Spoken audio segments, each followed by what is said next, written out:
Benz of Baton Rouge Studios. This is Hunt Palmer.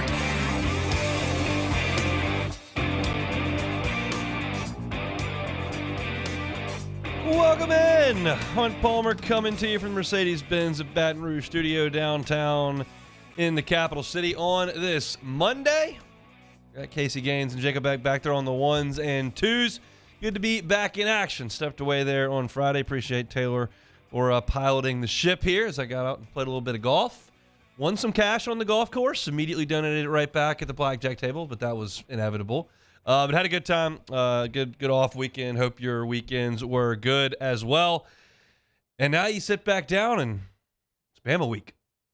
Lots to get to over the next 5 days and certainly over the next 2 hours as well. Brian Kelly met with the media, had some real disappointing news on the injury front. We'll talk about that in hour number 2. Matthew Burney is going to be with us coming up here in 15 minutes, talking a little LSU Bama as well as a little hoops. LSU is going to play tonight against Louisiana Christian University. That was formerly Louisiana College. They'll play in the PMAC, free to attend tonight. And we'll have Matt McMahon, LSU head basketball coach, on at the end of the show at 2:45, and we'll chop it up with Coach McMahon, kind of preview what's to come tonight. Denton Day, our normal Monday guest from Sirius XM Radio, is going to be with us at 1:30. Got to give you my thoughts on the SEC action over the weekend and my picks against the spread.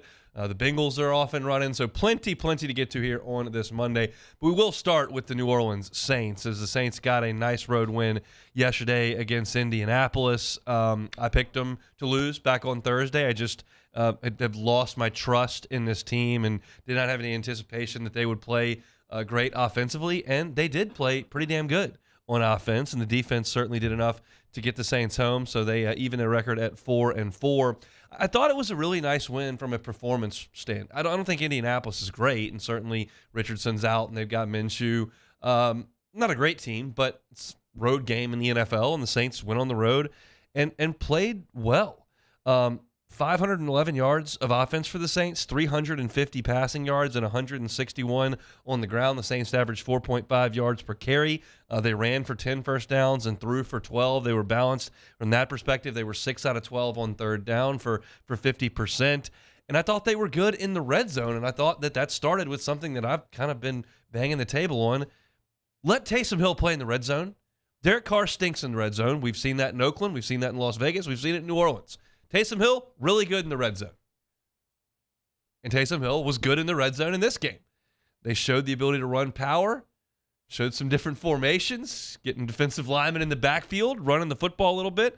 And I thought Taysom was really good. And then, you've got Rashid Shaheed, who's just making big-time plays week after week after week. The biggest play in this game, obviously, 3rd and 13 on the Saints' own 30-yard line with 3 minutes to go in the game and an 8-point lead. And on 3rd and 13, the Saints don't play conservative and do a little draw play. They don't play conservative and try to bust a screen. They try to go get the 13 yards, and they hit Shaheed for 51 yards to kind of put the game on ice. I thought that was great coaching. I thought that was great execution by the players. I've been very hard on everybody involved in this entire situation. I thought that was really good, and I thought the Saints were really good yesterday. Dennis Allen spoke with the media after the game and talked about how exciting this was on offense.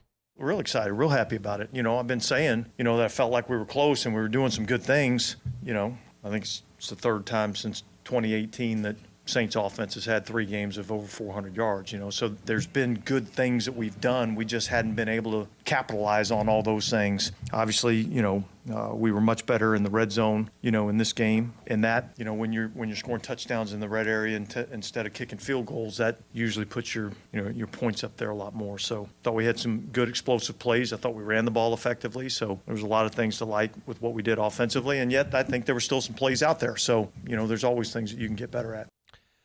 It just looked different, right? It looked different. They did some different things. They didn't just rely on the easy little fades that they've been running for 2 months that don't work more often than not.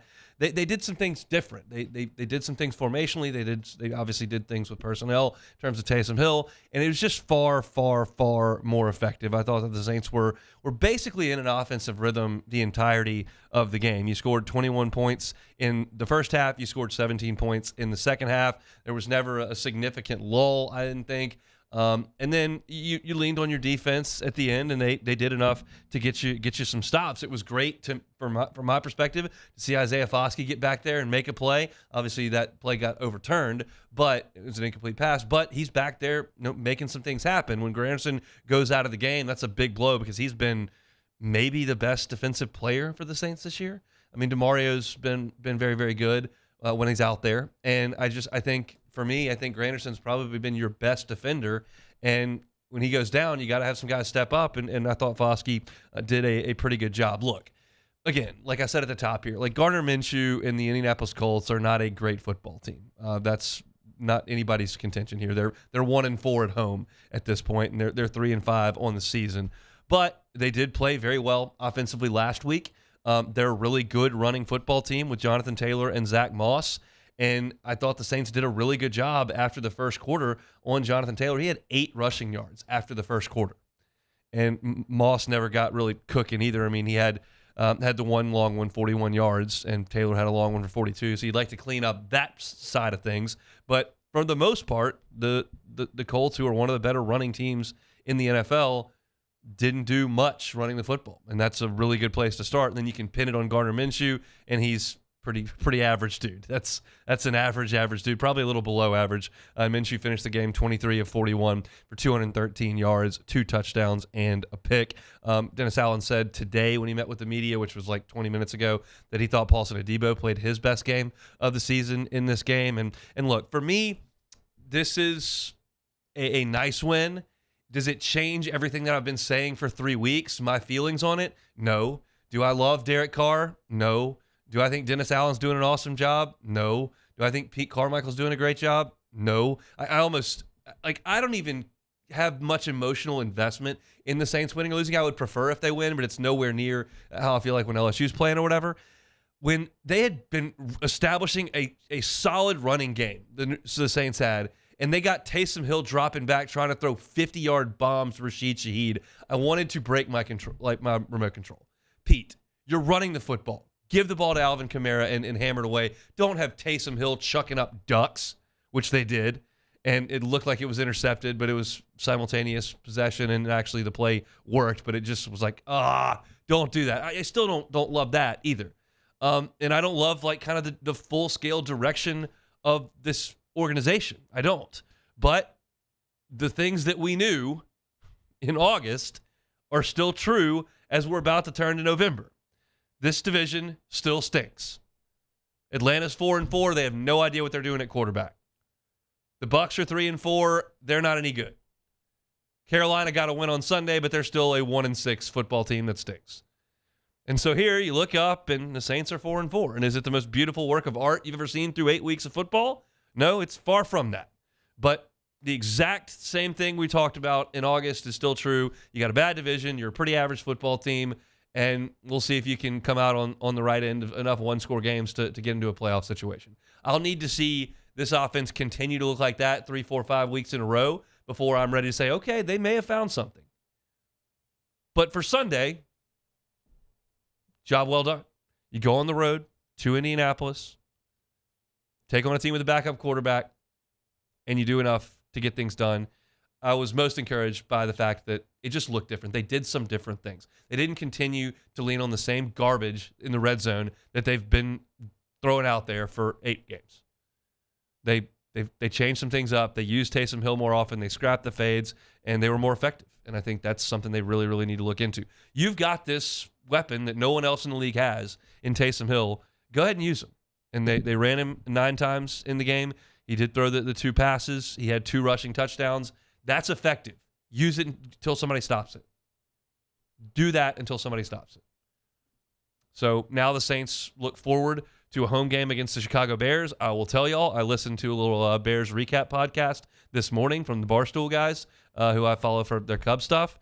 They're already talking about blowing up the entire organization. They think Fields is terrible. They thought this backup quarterback Badgett was good for 1 week, and then he stunk last night against the Chargers. They don't like the GM. They're in a bad way on the midway at this point. The Bears are a terrible football team that was embarrassed in front of the country last night. That is a game you should win. Win that game, you're above 500, and that's kind of where we're headed with this thing, right? As long as the Saints can get to 9 wins, you're probably going to going to be right there to win the division. I feel like I'm flip-flopping back and forth going, hey, I'm calling out the entire organization, saying to fire the coach and the offensive coordinator, and if the quarterback's not any good, and you're kind of stuck, and you're 3 years from being able to fix this thing. And I said all those things. In 3.5 hours on Sunday doesn't change all that. But your situation's still okay because your division's so bad. Same thing we've been saying for 2 years. But you got a nice win. 38-27 was the final in that one up in Indy. So the Saints will focus their attention on the Bears. All right, we got a lot to get to here over the next hour and 50 minutes. Matt McMahon at the end of the show previewing LSU basketball. We'll talk a little bit of basketball with Matthew Bruni coming up next. And at the bottom of the hour, Denton Day, Sirius XM, college football overtime will be with us. Don't go anywhere. It's the Hunt Palmer Show. You are now listening to the Hunt Palmer Show. LWCC is Louisiana loyal, elevating and celebrating champions of Louisiana like Marucci Sports. Turn on the World Series tonight, you'll see some guys swinging Maruccis, but they're not just a bat company. No, far from it. They are a true asset to our state. They do things to help us in terms of tourism dollars. With their Marucci World Series, it brings thousands of people into Baton Rouge every summer.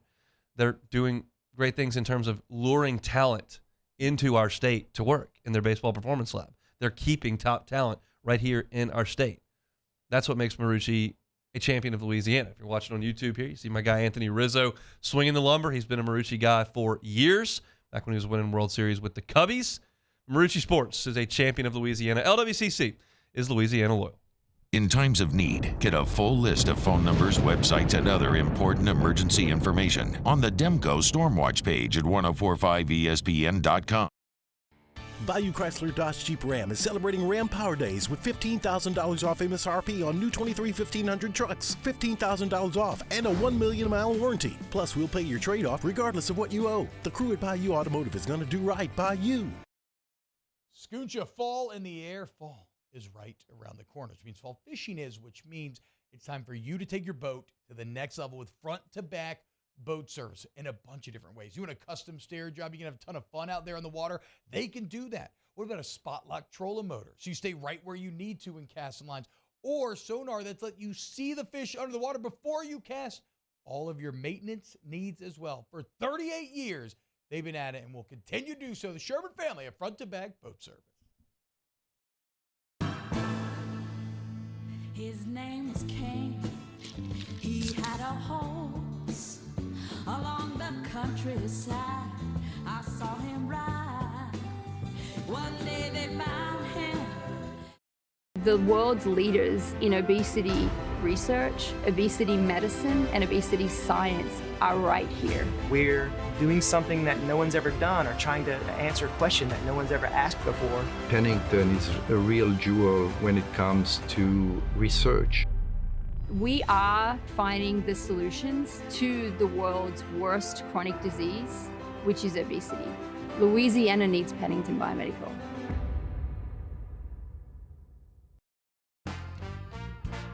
Life in Louisiana is like a run-on sentence.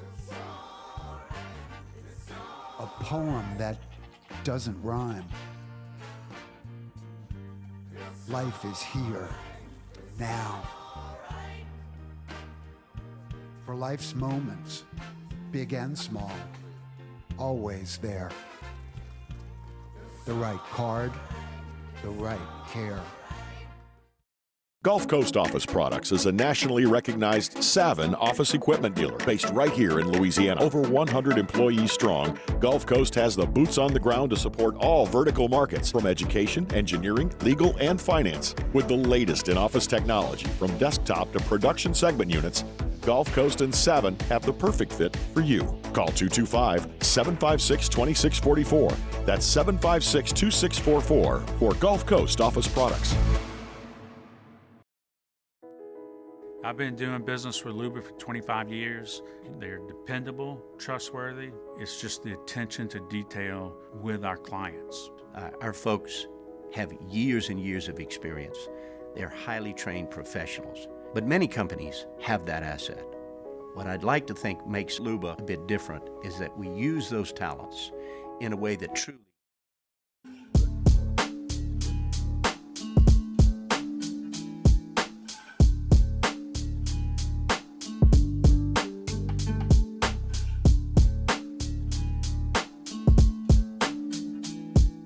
You're listening to The Hunt Palmer Show on 104.5 ESPN Baton Rouge.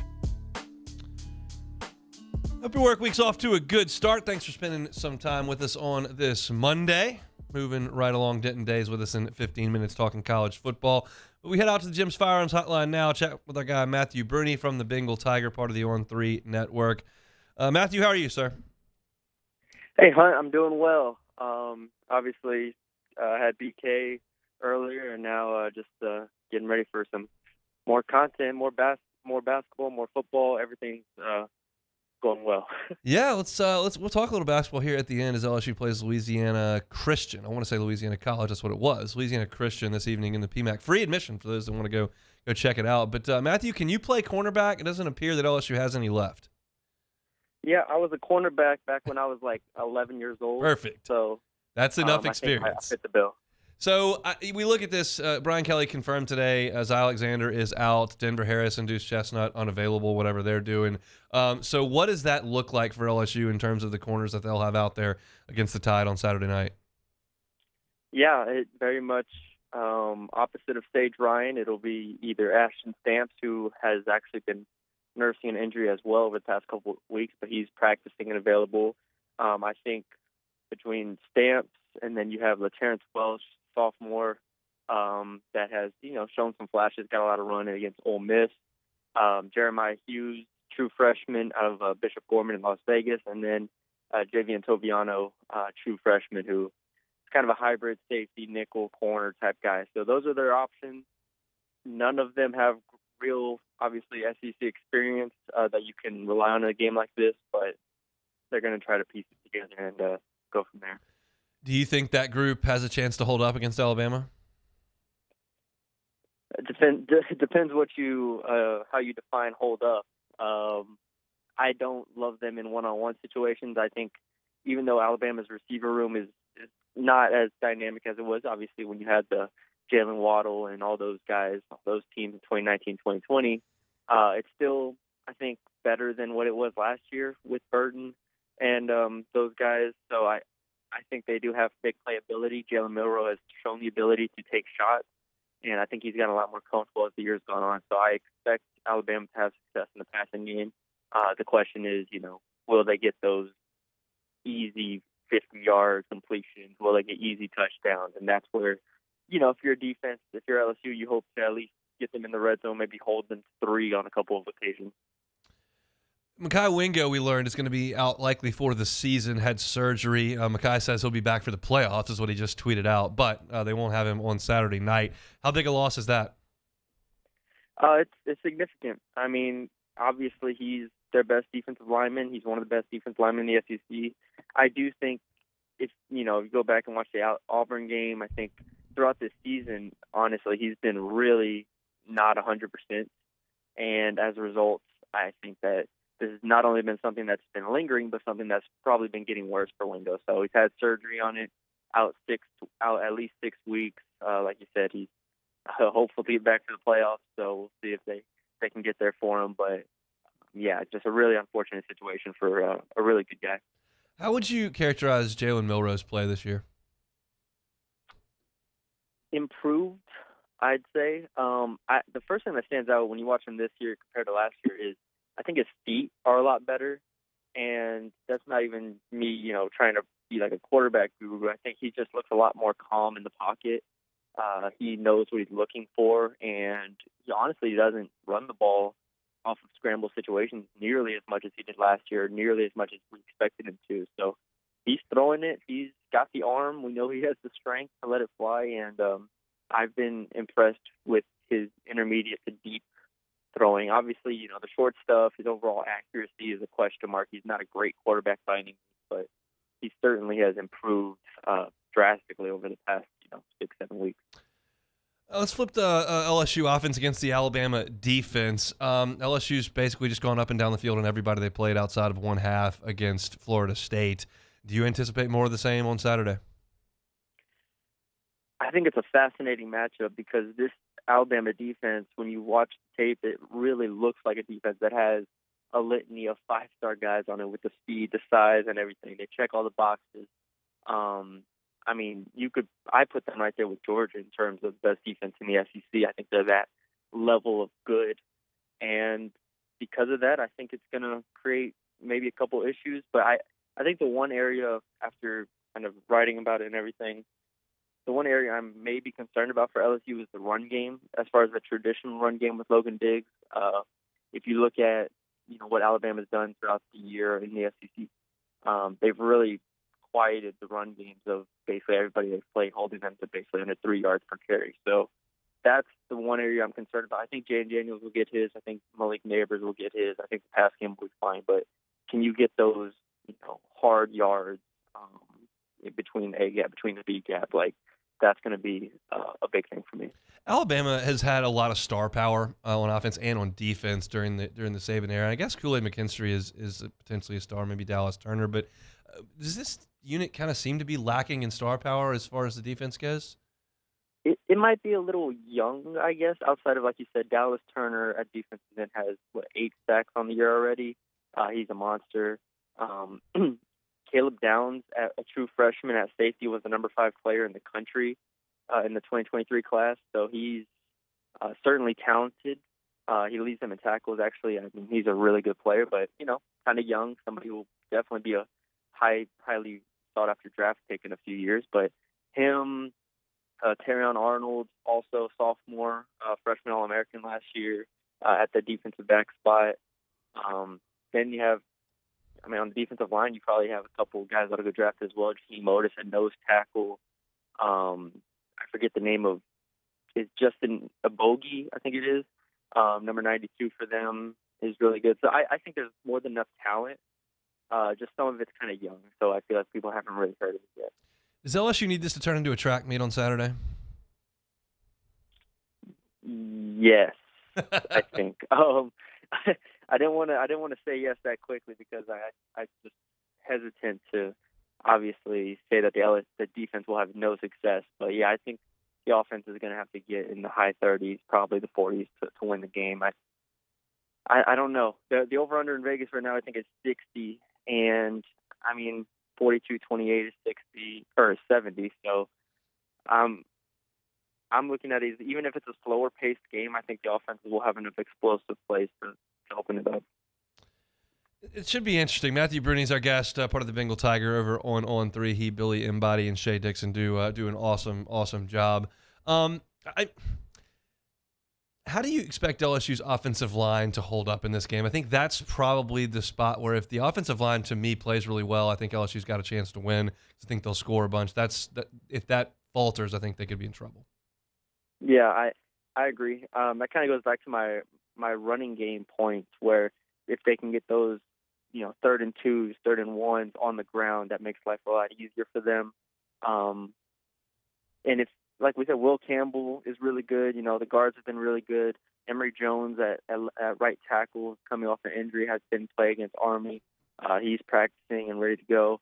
Charles Turner at center has been, the question mark for LSU over the past year and a half. And so we'll see. He'll definitely be tested and see if he can hold up at that center spot. But like I said, their defensive line is really, really talented, and I have high expectations of LSU's offensive line, but this is still a test that they haven't really seen before. Let's talk some hoops. LSU with an exhibition tonight inside the PMAC. Anything that you're going to be watching specifically when you get in there? Yes. Does Jalen Cook play? That's the number one thing for me. Wake Forest actually scrimmaged Alabama, and I bring that up because Efton Reed, who's trying to get a second-time transfer, did not play in that game, so I don't think he's getting one. But they're at least preparing for him not to get one. So I'm interested to see if they play Jalen Cook. If they don't play Jalen Cook, we're all sitting here waiting on if he can play or not. And if he doesn't play, then I'm assuming that they're going to operate under the assumption that he doesn't play. But that's my main thing. Other than that, there's not a ton I take away from exhibition games. The women's side was the same thing last week. I want to see them shoot the ball well. I'm interested to see, how Tyrell Ward looks, Jalen Reed, those guys that return, and then just get an overall feel for the transfers.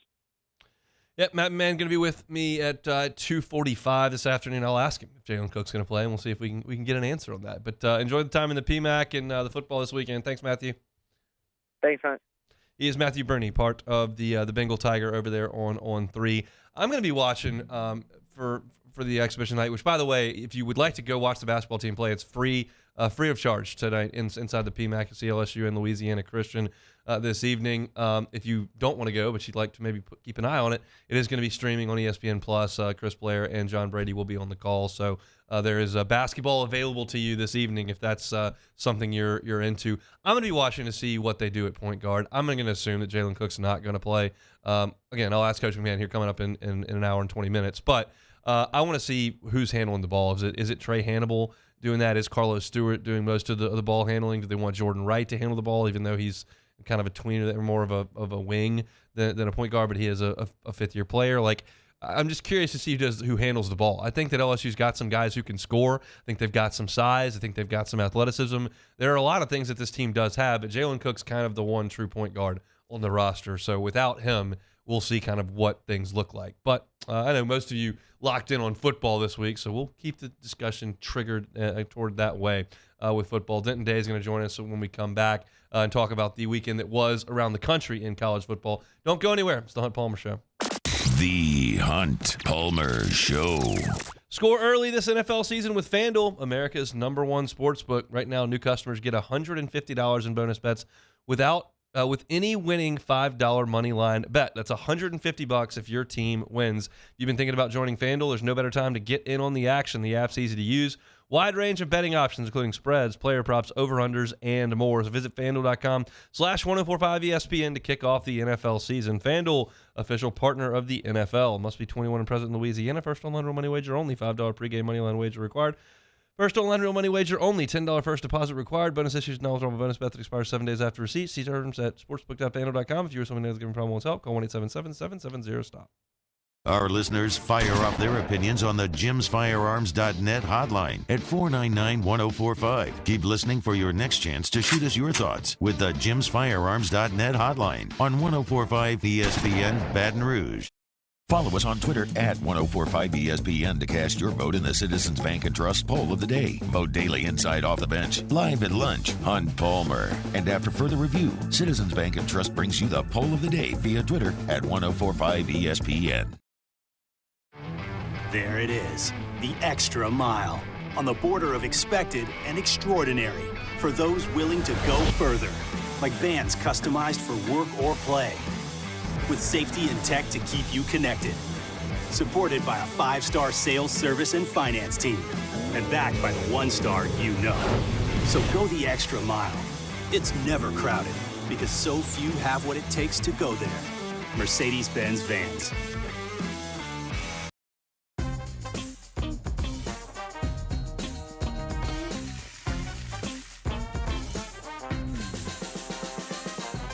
The best kept secret in town is out. Discover Tallulah at the Renaissance Hotel on Bluebonnet.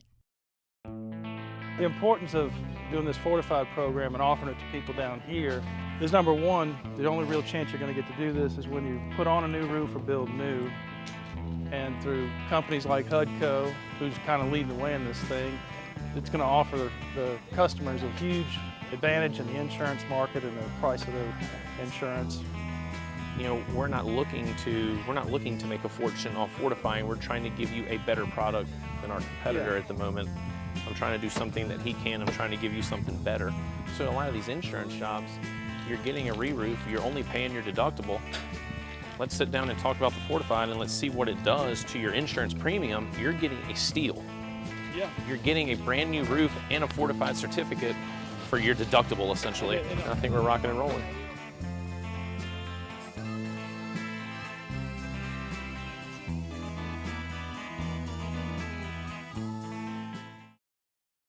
Running Boards Marketing can help you get their attention. Imagine your brand's message on a giant LED billboard truck that can't be skipped and is nearly impossible to ignore. Running Boards Marketing is the leader in effective and affordable advertising on digital mobile billboards, which are 2 times more effective than traditional billboards. With a 97% recall rate, you'll leave a lasting impression with your customers.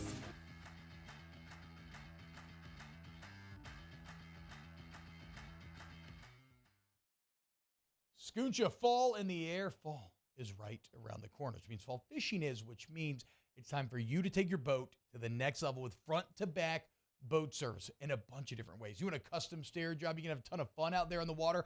They can do that. What about a spot lock trolling motor? So you stay right where you need to in casting lines. Or sonar that's let you see the fish under the water before you cast. All of your maintenance needs as well.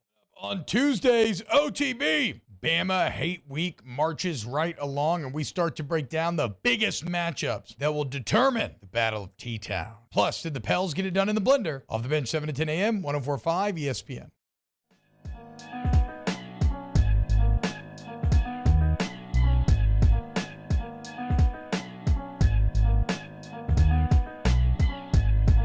This is the Hunt Palmer Show on 104.5 ESPN Baton Rouge.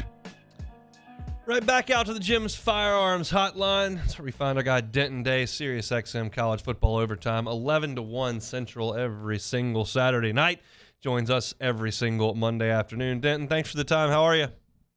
Hunt, I'm good, man. How are you? Doing very, very well. Better than those in Norman, Oklahoma, as Kansas beats Oklahoma, and maybe the most surprising result of the day, 38-33 was the final. How good a job is Lance Leopold doing? I mean, he's done great. I think we can't let it get lost on us that 2 years ago, Kansas was an easy win for everyone in the Big 12 Conference. I mean, their over-under 1 year was set at 1.5.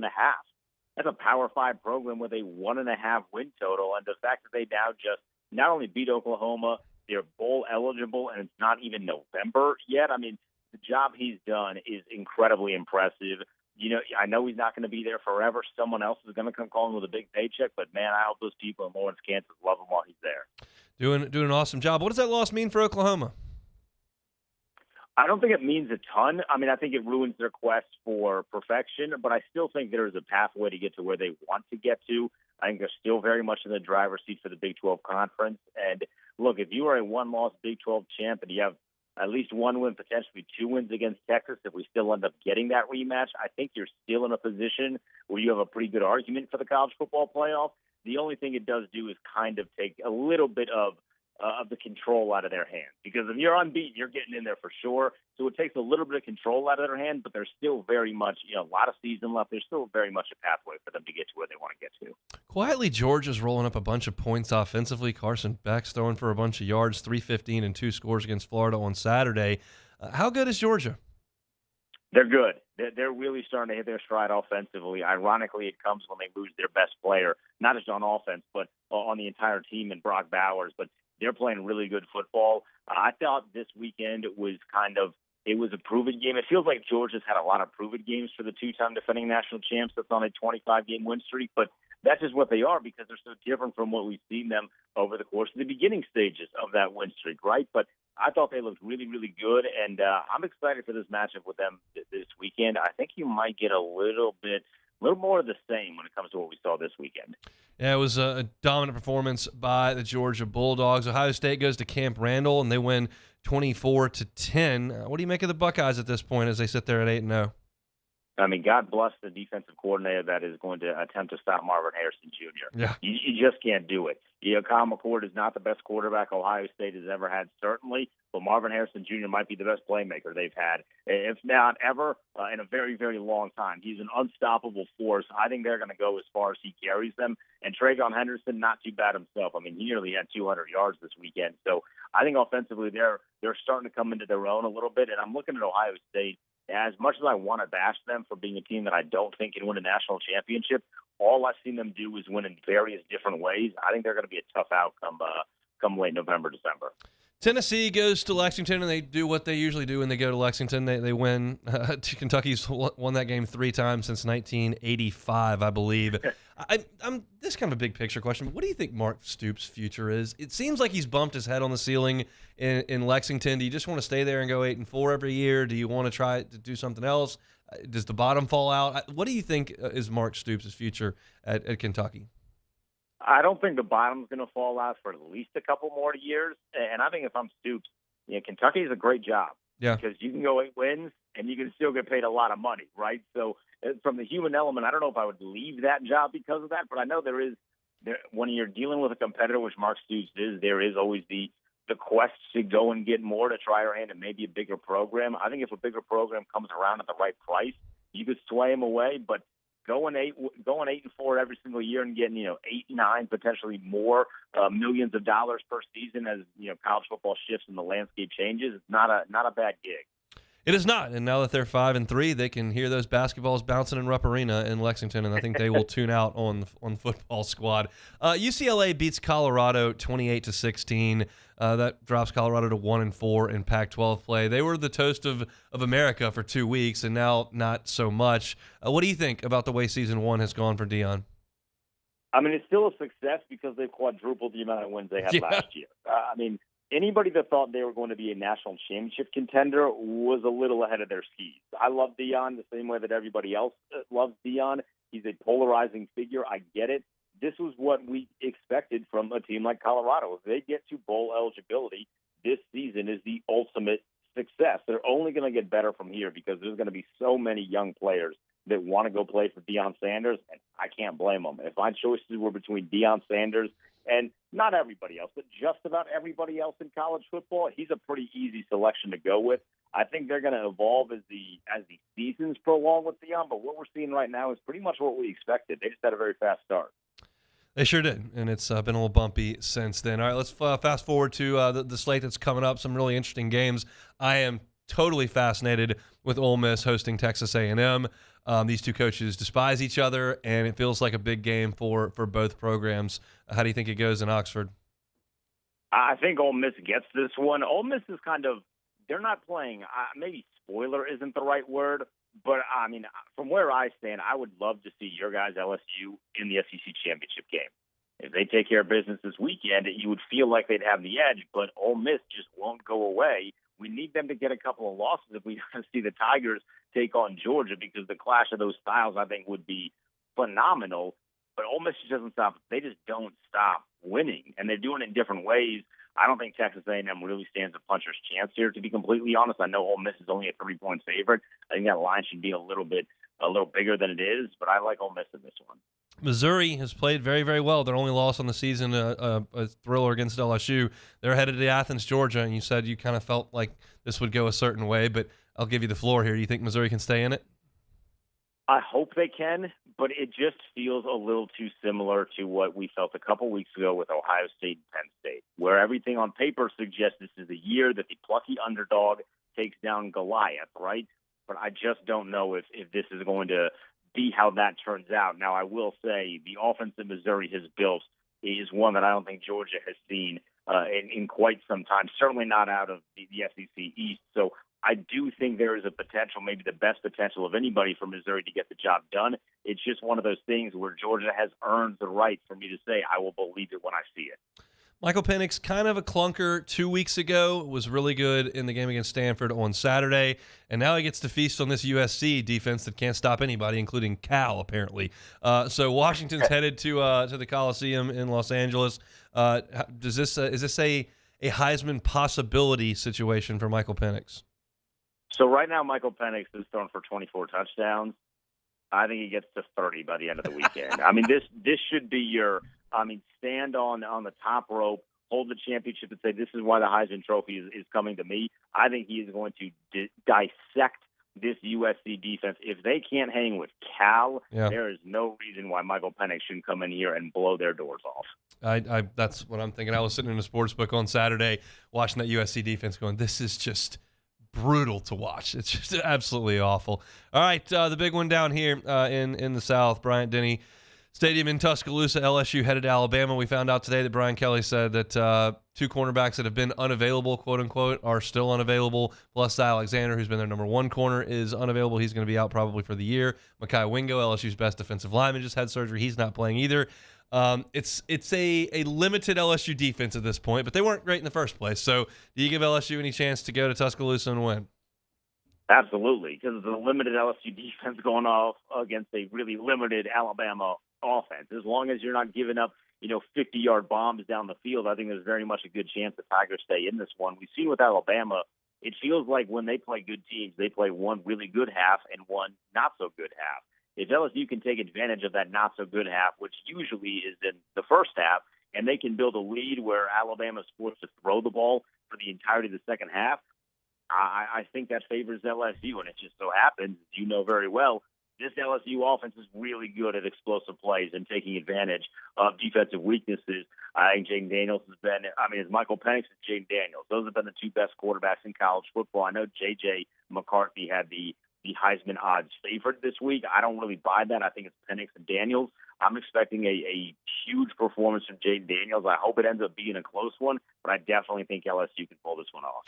And when we talk a week from today, we'll have a pretty good feeling. Penix will have gone to USC and see what he does, and if Jaden Daniels can come out of Tuscaloosa the way that that Johnny Manziel did, the way that Cam Newton did, the way that Joe Burrow did, all of a sudden you've got a different discussion on your hands. So we shall see. Denton, we appreciate your time. Have a great week, man.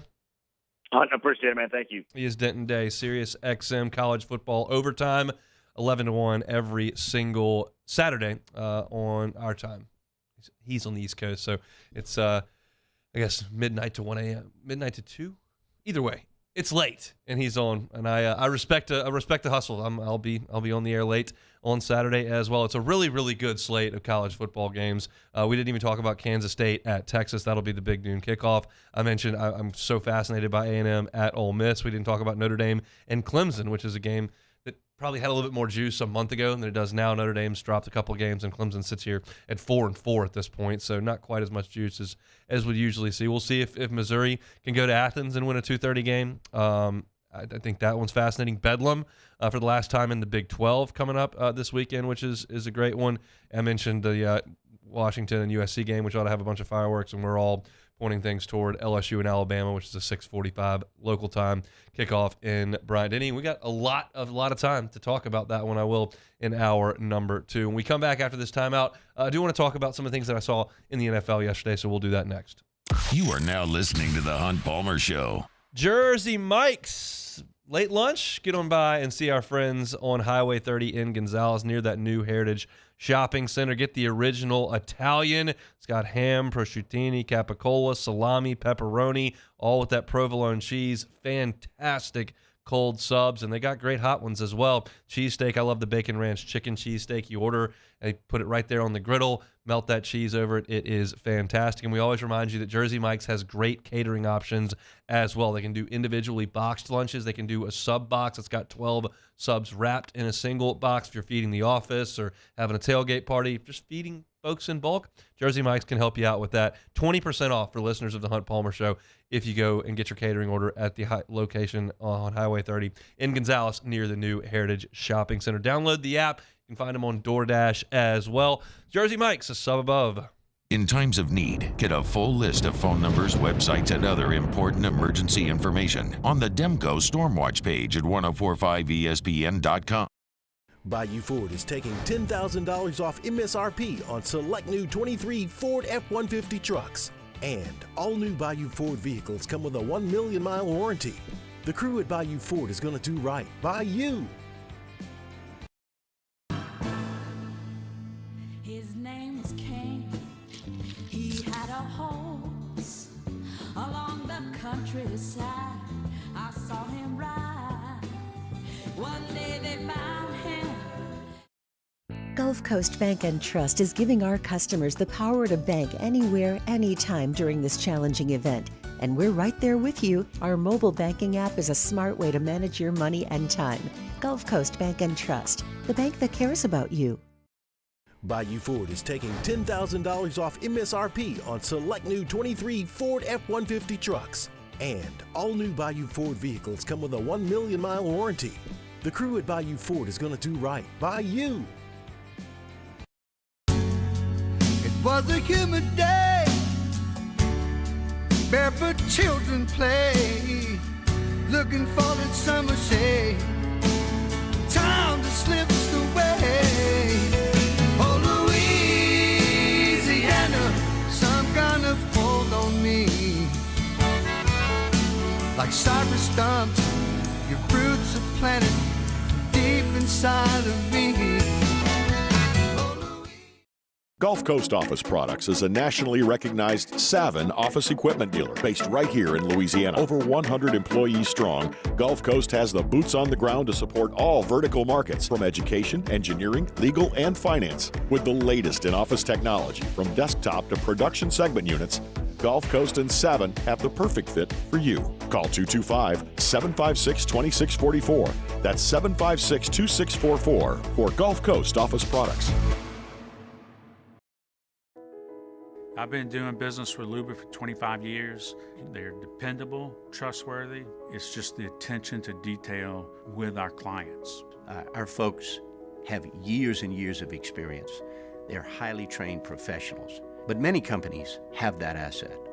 What I'd like to think makes Luba a bit different is that we use those talents in a way that truly is dedicated to serving the needs of the folks who depend on us. Dylan Cruz here to tell you about Six Rings Baseball and Softball Camp. If you live on the North Shore and play ball, go to Six Rings Camps with former LSU assistant coach Dan Canaveri. His knowledge is second to none, and your child will improve and have fun doing it. Camps were held at Coquille Park and Six Rings Academy in Covington with 4 sessions over the summer. Full day and morning only sessions are available from ages 7 to 13. Go to sixringsbaseball.com or On Tuesdays, OTB. Bama Hate Week marches right along, and we start to break down the biggest matchups that will determine the Battle of T-Town. Plus, did the Pels get it done in the blender? Off the bench, 7 to 10 a.m., 104.5 ESPN.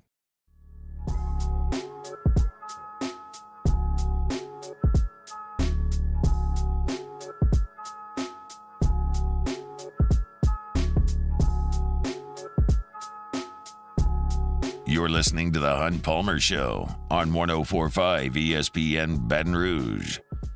So every Thursday we do best win and worst loss on the board for the college football top 25 as well as the NFL. And I had on Thursday the best win in the NFL would be if the Bengals could go out west and beat San Francisco. Now at that point I did not think that Brock Purdy was going to play. He was in concussion protocol, and I was like, well, and as you've heard, Jimmy said it a bunch of times, but no one had been in concussion protocol and played that week. And Purdy did, actually. He played in the game for San Francisco on Sunday, which to me made the Bengals win even more impressive.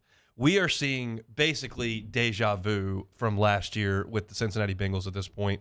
Joe got hurt in camp, didn't practice as much as he wanted to, came out rusty.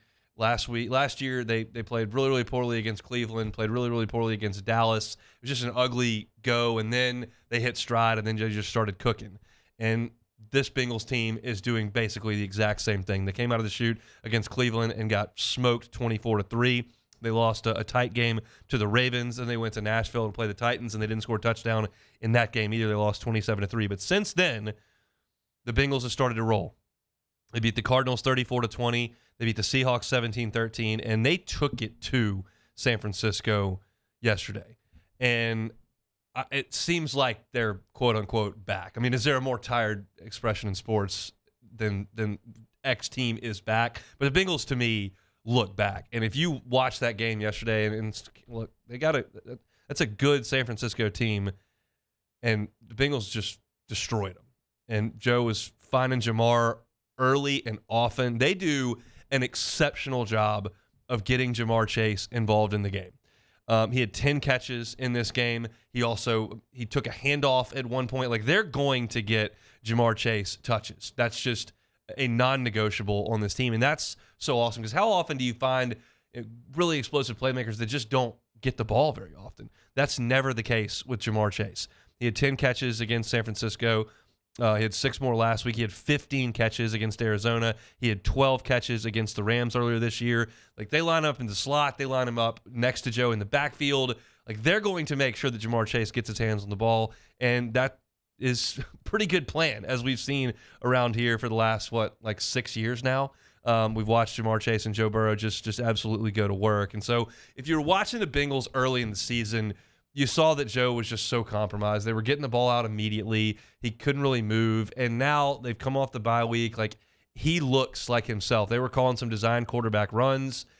He just needed some time. He needed some time to rest, and he needed some time to practice. And so that just wasn't available early in the season. And at this point, they're kind of humming. So you look at their schedule, and it's got some potential bumps in the road. They're playing Buffalo at home this week, which Buffalo's kind of been up and down, but that's the Sunday night game this week. They're playing the Texans at home. They're at Baltimore, which is going to be a monster game on the 16th. They still got to play the Steelers. They're at Jacksonville a little bit later, and they've got the Colts, Vikings, Steelers again. They're at the Chiefs on New Year's Eve, and they finish with the Browns, who have kind of owned them throughout Burrow's time there. For whatever reason, they just cannot play well against Cleveland. So it was a team that I was really concerned about through 4 weeks, as most would be if you were 1-3 and your only win's a 3-point win over the Rams, who were terrible at that point in the season. But since then, they've won 4 of 5, and I thought just the most impressive performance in the NFL yesterday was the Cincinnati Bengals just going and wearing out the San Francisco 49ers. I thought that was fun to watch from my perspective, but I thought that was really, really impressive performance. Looking at some of the other games from around the league, the Dolphins just wore out the Patriots in Miami. They did that a lot when Brady was in New England, incidentally, but now the Patriots are just so bad at 2-6, and the Dolphins blew them out 31-17. The Jets and Giants played maybe the most humorous football game of the day. You got just two fan bases that do not like each other in New York in the rain, and then it's just a disaster in terms of quarterback play and ball security. Missed chip shot field goal at the end by Graham Gano, and the Jets find a way to win. And now every time the Jets win, they go to 4-3. Everybody's looking at these videos, and Aaron Rodgers is throwing the ball around a little bit. Maybe he can give him a couple of snaps here coming up in December. And it's this he rushes Achilles. I'll just be stunned if he comes back. But the other result I wanted to get to was the Eagles and Washington. The Eagles get a win, 38-31. I've got Jalen Hurts as my quarterback on my fantasy team, and I get update alerts whenever something good happens. My phone was exploding in the second half of that Commanders-Eagles game. The Eagles scored 28 points in the second half, 21 in the fourth quarter, and found a way to beat the Commanders. And Beck, you know what that means? I have made it to Week 9 in Survivor. What is my prize? I don't have a prize for you. That's disappointing. Yeah, sorry, but congratulations on making it to Week 9. I got there, but that one I knew this was going to be a little bit hairy. These two teams played a really tight game in Philly a couple of weeks ago, and they went up to Washington, and it was another really, really good one. It was a 17-10 game at halftime. The Eagles tied it up going into the fourth and found a way to win a wild fourth quarter, 21-14 in that one. And then the most shocking result of the day, I did not watch this game. I don't know how it happened, but I don't have any explanation as to how the Chiefs can score 9 points against the Broncos. I can tell you the Chiefs had 5 turnovers. That will do it. Yep. Can't have 5 turnovers. The Broncos are atrocious, and the Chiefs were totally non-competitive. 5 turnovers. Was Taylor at the game? I don't know, actually. There could be something to that. Yeah, it was in Denver, so it wasn't a home game. There's some conspiracy theorists out there that are saying that this is a manufactured relationship for the NFL. We're seeing some of those takes on the internet. Some of the Barstool boys were all over that. Either way, nothing good going in Denver for the Chiefs as they lose 24-9. So one more game on the NFL schedule for this evening. It is the Raiders going to Detroit to play the Lions, who I think are kind of in command of the NFC North. The Bears and the Packers are just disasters, and so kind of got the Vikings with no quarterback, and then it's the Lions. So I think that the Lions are in good shape. I think that's going to be a playoff team. They're a 7-point favorite tonight against the Raiders up in the Motor City. That'll just about wrap things up here for our first hour of the show.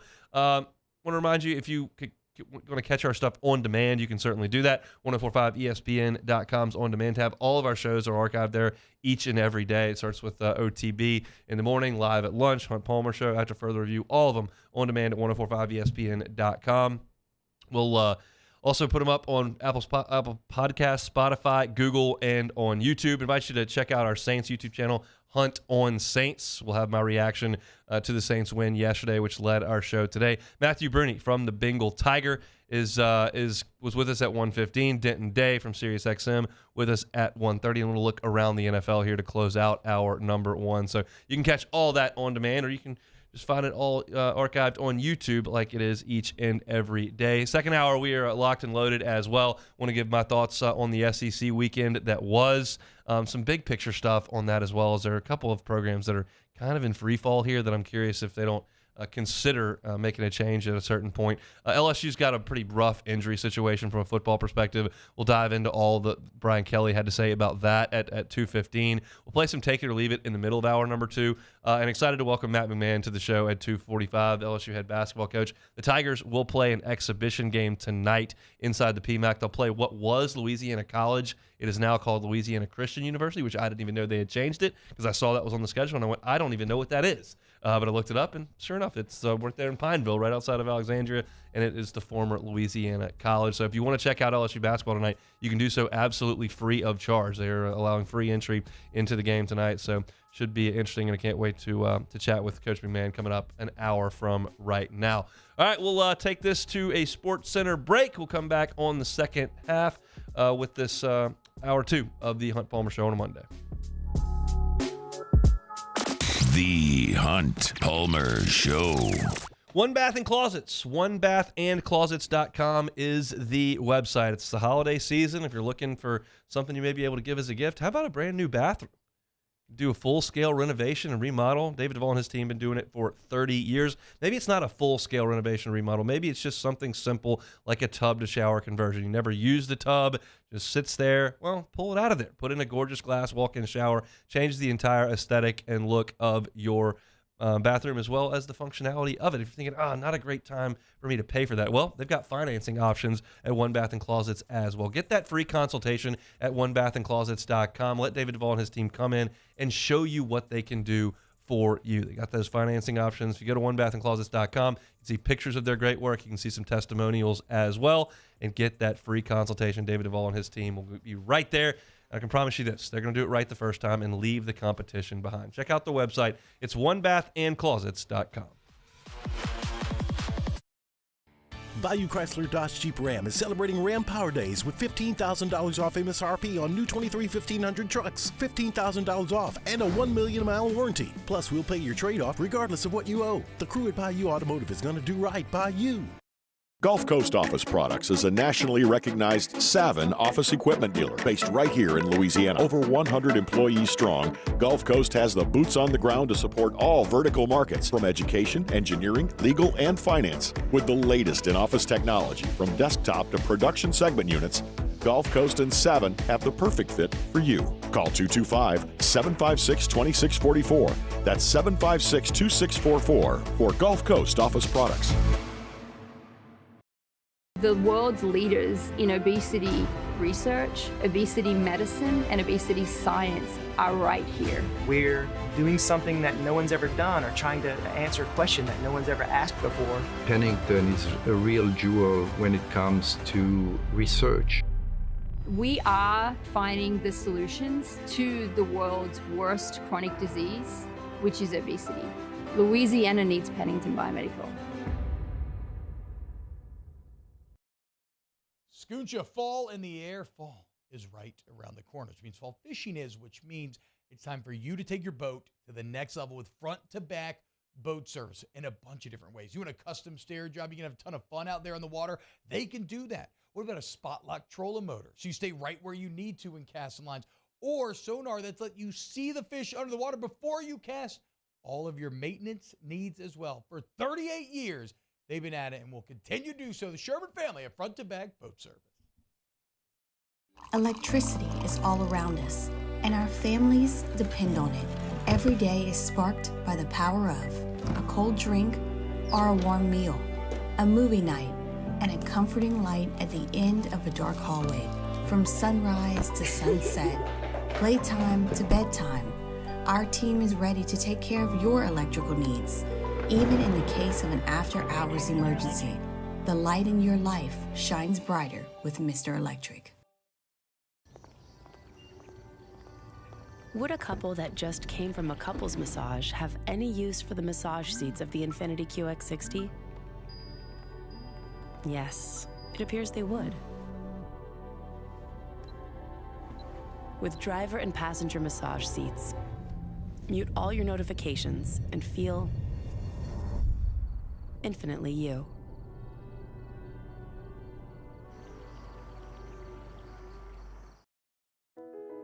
I've been doing business with Luba for 25 years. They're dependable, trustworthy. It's just the attention to detail with our clients. Our folks have years and years of experience. They're highly trained professionals. But many companies have that asset. What I'd like to think makes Luba a bit different is that we use those talents. This is SportsCenter. I'm Christine Lisi. This just in. Ahead of tomorrow's NFL trade deadline, the Giants traded defensive lineman Leonard Williams to the Seahawks for a second-round pick in 2024 and a fifth-rounder in 2025. A devastating injury for the Vikings and their starting quarterback. An MRI confirmed today Kirk Cousins has a season-ending Achilles tear, and that injury impacts both the short and long-term future of the organization. Unsportsmanlike co-host Chris Canty. The production and what he was able to do in terms of moving that offense up and down the field will be sorely missed. And that's a team that has to win because of their offense. Their defense is the complement to it. So this is going to be a struggle for Minnesota. I'm not quite sure where they go from here when it comes to stabilizing the most important position in all of team sports. Cousins is in the final year of a contract that voids in March. Steelers quarterback Kenny Pickett, game-time decision Thursday night against the Titans due to a rib injury. The Bills added running back depth. They signed veteran Leonard Fournette to their practice squad. NBA, ESPN's Mark J. Spears reporting Kings guard De'Aaron Fox has avoided a serious right ankle injury, but he will miss some time. The hope is he can return within a week's time. Are you overwhelmed by insurance? Make it easy. Get all your insurance in one place with Geico. Plus, get 24/7 claim support and on-the-go policy access with the award-winning Geico mobile app. See how easy insurance can be and go to geico.com. Ladies and gentlemen, may I direct your attention to something quite extraordinary? Now, the Hunt Palmer Show. The Hunt Palmer Show on 104.5 ESPN Baton Rouge. Live from the Mercedes-Benz of Baton Rouge studios. This is Hunt Palmer. All right, hour two on a Monday. Hunt Palmer Show, 104.5 ESPN Baton Rouge. Matt McMahon with me in 45 minutes in advance of LSU's scrimmage tonight with Louisiana Christian. Let's talk some football here to start hour number two, though. SEC against the spread picks for me. I was 31-30 entering the week and had a little 3-2 week. Did not get home with A&M minus the 14. Georgia did cover 14.5. I had Auburn minus 6.5. They covered as well. Kentucky did not cover 4 at home. They were catching 4 points there. But Ole Miss did get home at 24.5. So 3-2 week for me. I am 34-32 on the year. Nudging ahead just above sea level there. Just above 500. So my thoughts on the weekend that was in the Southeastern Conference. Georgia rolls 43-20 over Florida in the world's largest outdoor cocktail party. And sneakily, Carson Beck is like putting up some numbers. He's 7th in the country in passing yards. Georgia, as a team, is 2nd in the SEC in scoring offense and total offense to LSU. Like, they're really efficient on offense right now, and I don't know that anybody's paying much attention because they're not playing very interesting games. Their schedule's not been all that competitive. The schedule's kind of backloaded from the tougher games perspective with Florida, with Missouri, with Ole Miss. Like, those games are towards the back end, so we just haven't been paying a lot of attention, or at least I haven't been paying a ton of attention to Georgia week in and week out, but they're playing pretty well on offense. The other thing that I took away from this game is that the Jaguars in Jacksonville are spending $2 billion on a new stadium and the surrounding area, which means that Georgia and Florida can't play there in 2026 and 2027. The thought was maybe you play them on campus like they did when the Jaguars entered the league. They had to get out for a year, like it was a whole deal. So they did play on campus a couple of times, but that apparently is not going to happen. They're going to play very likely in Atlanta and Orlando in a couple of years. So they have to keep that thing neutral site because there's a bunch of money involved. So I thought that was an interesting nugget, but Florida not competitive with Georgia on Saturday. Tennessee beats Kentucky 33-27. This is what Tennessee wants to do. They want to run the football, and they want to run it a lot, and they did. They ran it for 253 yards in this game. On the flip side, Kentucky wants to run the ball. They couldn't. Ray Davis, 16 carries for 42 yards. That probably won't get it done. But on the flip side, like, Kentucky was able to throw the ball in this game. Devin Leary threw it for 372 yards. But the fact of the matter is that Kentucky's defense just isn't very good. The Vols scored on all 5 of their first half possessions, and it was just too easy for them. And Mark Stoops has so very clearly bumped his head on the ceiling in Lexington. Like, that just is obvious. They've had what people consider to be some really talented teams. They have gotten a couple of high-profile transfer quarterbacks. Levis had a great game yesterday. He obviously was piloting the ship there for 2 years. But they just don't ever win any games of significance. They just don't. They never beat Tennessee.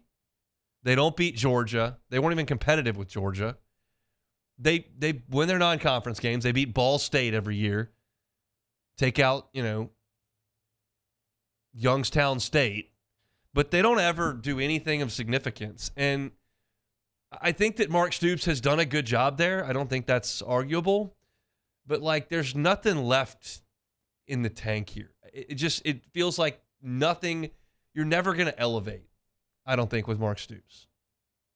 So the question is, if you're Kentucky, are you satisfied where you're sitting right now?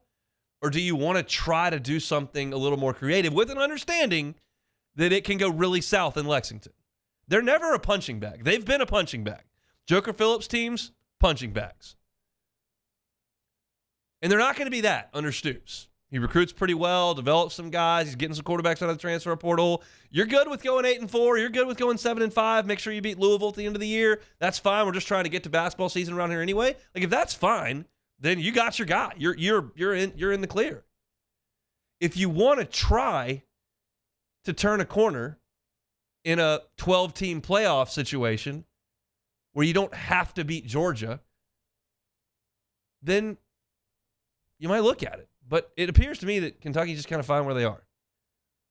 And where they are is just wildly mediocre and nowhere near elite. It's just games like that, it's evidence to me. And that game was at home for Kentucky, and they lose that one against Tennessee, who they've beaten, like I said, 3 times since 1985. Yikes. A&M beats South Carolina 30-17. I've been on this kick for 3 weeks now. South Carolina is just awful. They just don't do anything well. A&M had 4 sacks in the game, 10 tackles for loss. A&M finally got Anaya Smith going. He'd been completely silent basically the entire year, had not scored a touchdown until Saturday. He had 6 catches for 118 yards and scored. But South Carolina's lost 4 straight games. They've lost by a total of 146-72. And the question is, what do we make of Shane Beamer in year 3 here?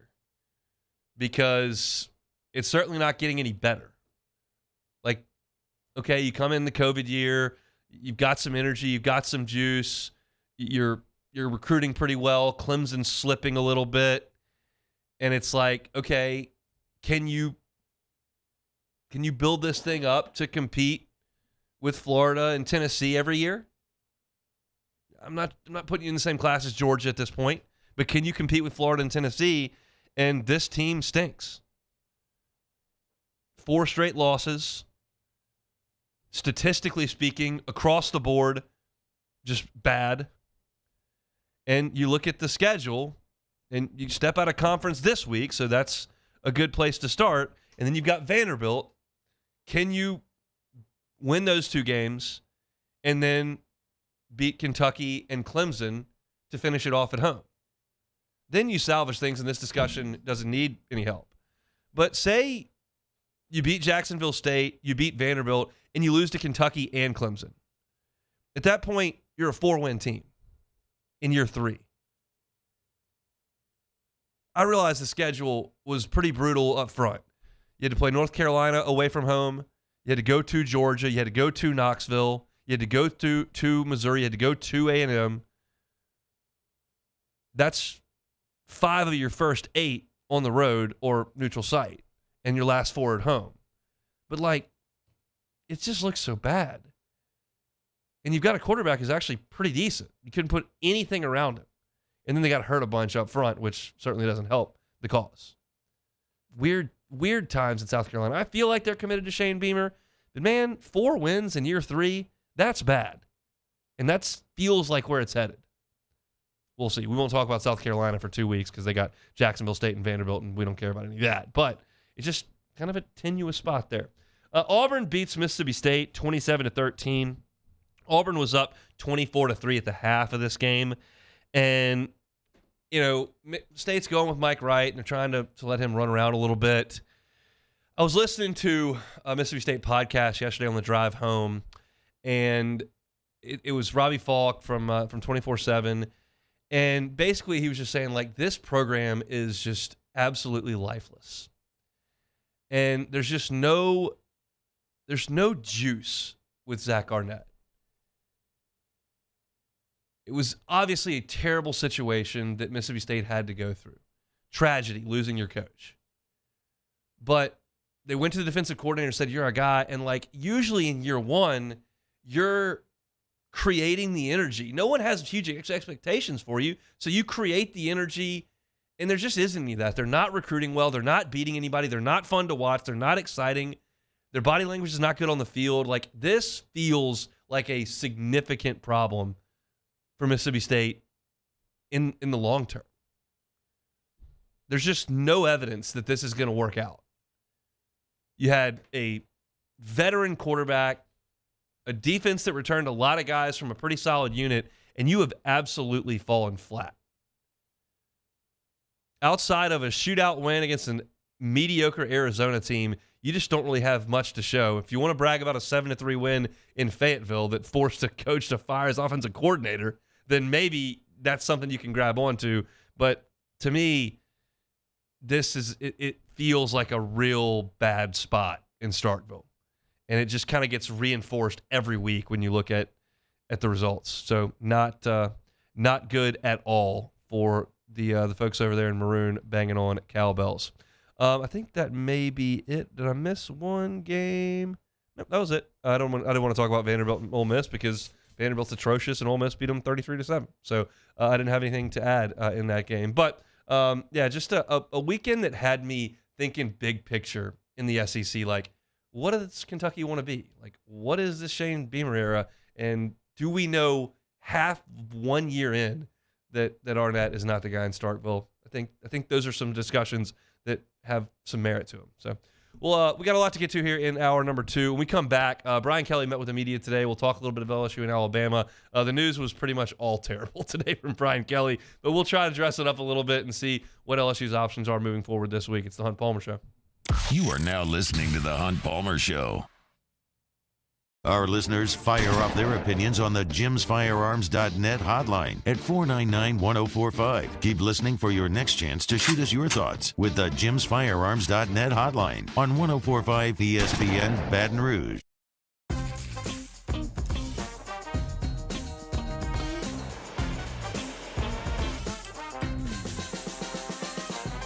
The best kept secret in town is out. Discover Tallulah at the Renaissance Hotel on Bluebonnet. There it is, the extra mile, on the border of expected and extraordinary for those willing to go further, like vans customized for work or play, with safety and tech to keep you connected, supported by a 5-star sales, service, and finance team, and backed by the 1-star you know. So go the extra mile. It's never crowded, because so few have what it takes to go there. Mercedes-Benz Vans.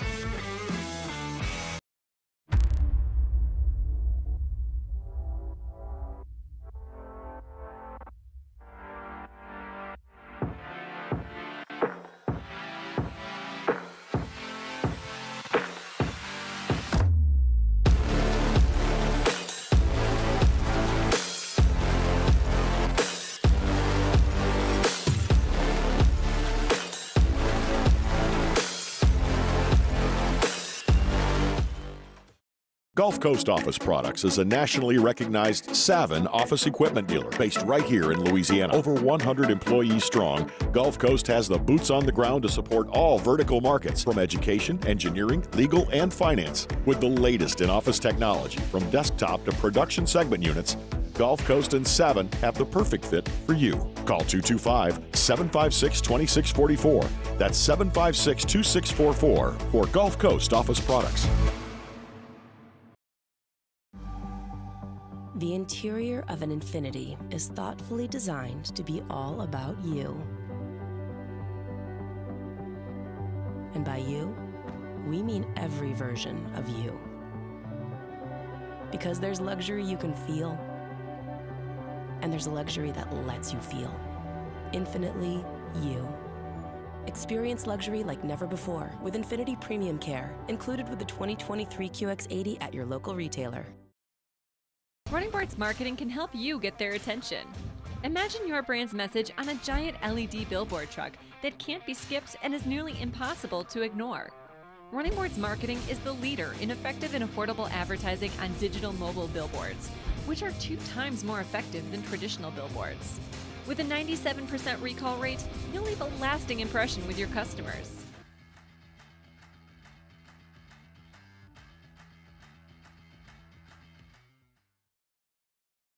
At Relief Windows, we're more than windows. We're windows, doors, hardy plank, and vinyl siding.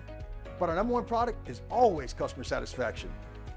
Visit us online at reliefwindows.com.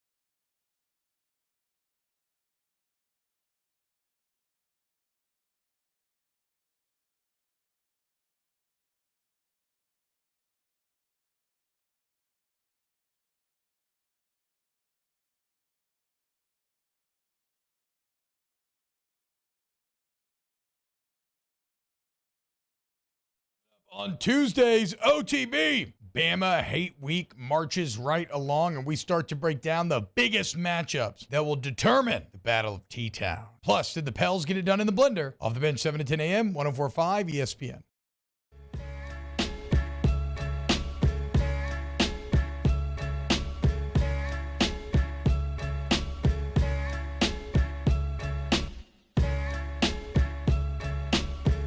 This is the Hunt Palmer Show on 104.5 ESPN Baton Rouge. Brian Kelly met with the media today and addressed a few things as LSU enters Alabama week. The first that he addressed was not a surprise to me at all. Deuce Chestnut, not available. Denver Harris, not available. Zy Alexander, not available, but he's hurt. That I all expected. I don't expect Deuce Chestnut and Denver Harris to play again because they haven't been around for a month. Like maybe they'll be reinstated and they can play. I will be shocked if that happens. This is not any inside information that I have, of course. This is just me reading the room.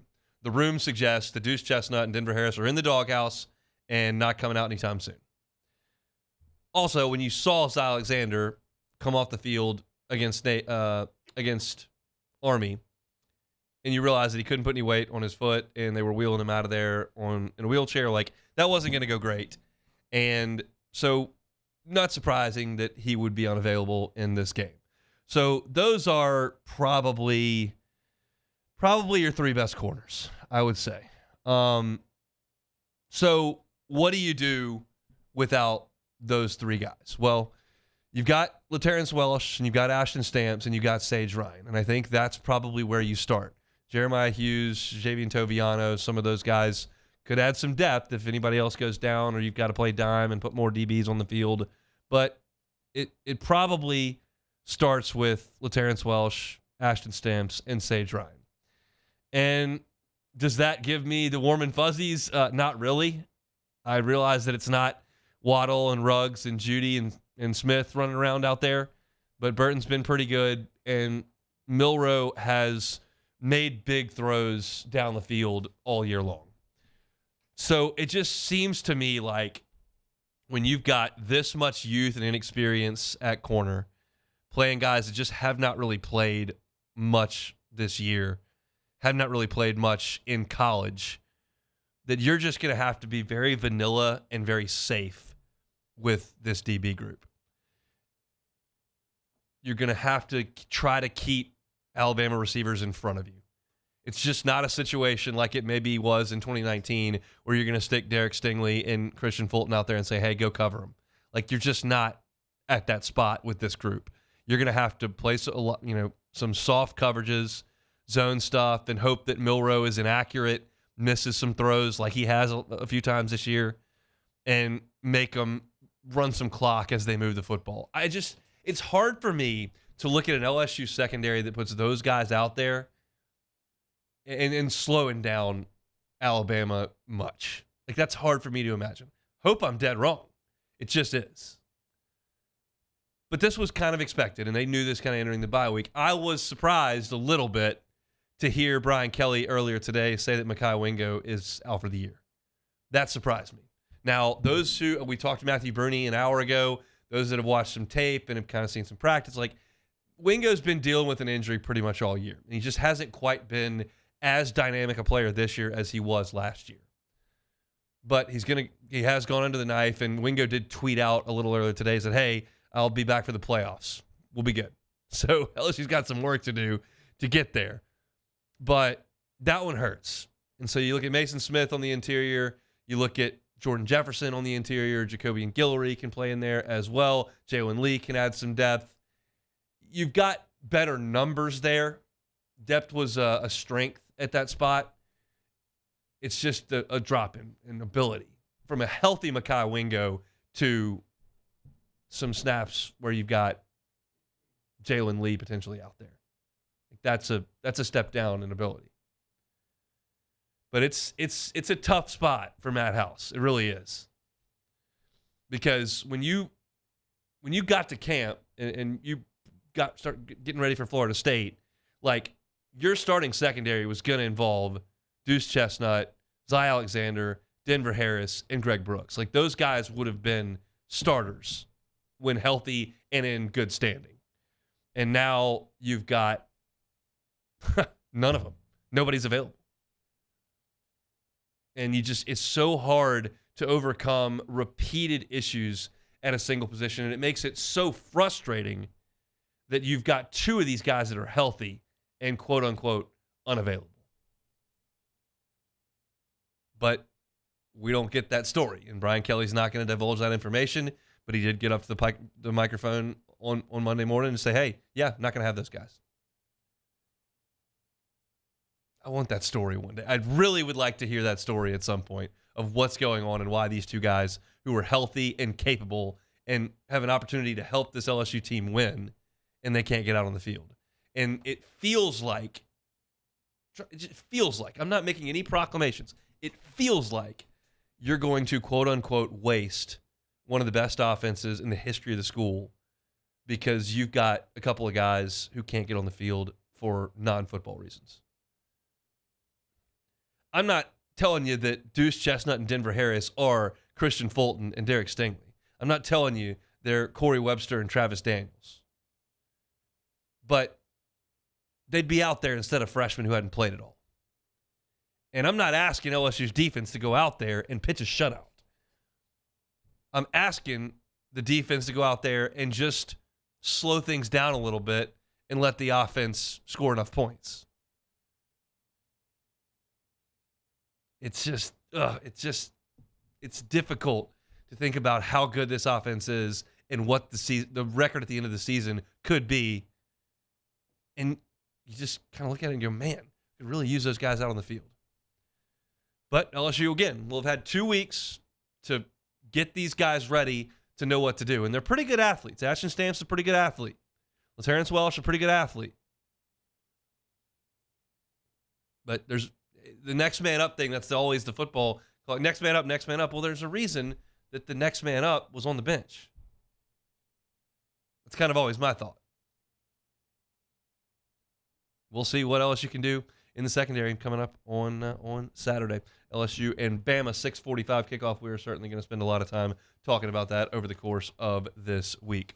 Nothing else of massive news from Brian Kelly today. He talked about how he has watched LSU games against Bama in the past, talked about his relationship with Tommy Rees and kind of what he sees on film. Of course, that's a matchup of a guy that Brian Kelly literally recruited, started at quarterback, and then hired as a coach. I think he knows Tommy Rees pretty well. And we'll see that offense on Saturday night. And Kelly kind of talked about their relationship at this point, talked about the Heisman Trophy and what the opportunity is for Jaden. There's a lot of massive storylines in this week, and this is going to be a big one. You got game day going to Tuscaloosa, and you got the one CBS primetime spot. This is a big spot, and LSU will do it without a lot of its guys with a little more name recognition on the defensive side of the ball, both in the secondary and up front. So Matt McMahon going to be with us coming up in about 15-18 minutes. When we come back, we'll play a little Take It or Leave It, as we do each and every day. Then we'll get you ready for LSU and Louisiana Christian in a scrimmage from the PMAC tonight. It is the Hunt Palmer Show. The Hunt Palmer Show. Score early this NFL season with FanDuel, America's #1 sportsbook. Right now, new customers get $150 in bonus bets with any $5 money line bet. That's $150 if your team wins. Been thinking about joining FanDuel? There's no better time to get in on the action. The app's easy to use. There's a wide range of betting options, including spreads, player props, over-unders, and more. So visit FanDuel.com/1045ESPN and kick off the NFL season. FanDuel, official partner of the NFL. Must be 21 and present in Louisiana. First online real money wager only. $5 pregame moneyline wager required. First online real money wager only. $10 first deposit required. Bonus issues, non-withdrawable bonus bet that expires 7 days after receipt. See terms at sportsbook.fanduel.com. If you or someone who has a gambling problem and wants help, call 1-877-770-STOP. In times of need, get a full list of phone numbers, websites, and other important emergency information on the Demco Stormwatch page at 1045ESPN.com. When is a taco more than just a taco? When it's Government Taco. Voted best tacos 3 years in a row by 225 Magazine, Government Taco puts the most delicious spin on tacos the capital area has ever seen. With creative combinations like the Magna Carrot, the Filibuster, or the Steak of the Union. Plus perfect tortilla chips paired with the best salsa and queso you've ever had. And happy hour every day from 3 to 6 p.m. and all day on Thursday. Government Taco, 5621 Government Street. The Windsor Senior Living Community in Mandeville, Louisiana is a beautiful, vibrant apartment community geared toward seniors. They are nestled right in the heart of Mandeville, where seniors live a more carefree lifestyle in spacious apartments with the peace of mind that comes from having a little extra help. Call the Windsor at 985-624-8040 to schedule a lunch and tour. Come see how the Windsor can be your passport to peace of mind. Scooncha fall in the air. Fall is right around the corner, which means fall fishing is, which means it's time for you to take your boat to the next level with front-to-back boat service in a bunch of different ways. You want a custom stair job, you can have a ton of fun out there on the water. They can do that. What about a spot lock trolling motor? So you stay right where you need to in casting lines. Or sonar that's let you see the fish under the water before you cast. All of your maintenance needs as well. For 38 years, they've been at it and will continue to do so. The Sherman family of front-to-back boat service. Electricity is all around us, and our families depend on it. Every day is sparked by the power of a cold drink or a warm meal, a movie night, and a comforting light at the end of a dark hallway. From sunrise to sunset, playtime to bedtime, our team is ready to take care of your electrical needs. Even in the case of an after-hours emergency, the light in your life shines brighter with Mr. Electric. Would a couple that just came from a couples massage have any use for the massage seats of the Infiniti QX60? Yes, it appears they would. With driver and passenger massage seats, mute all your notifications and feel infinitely you.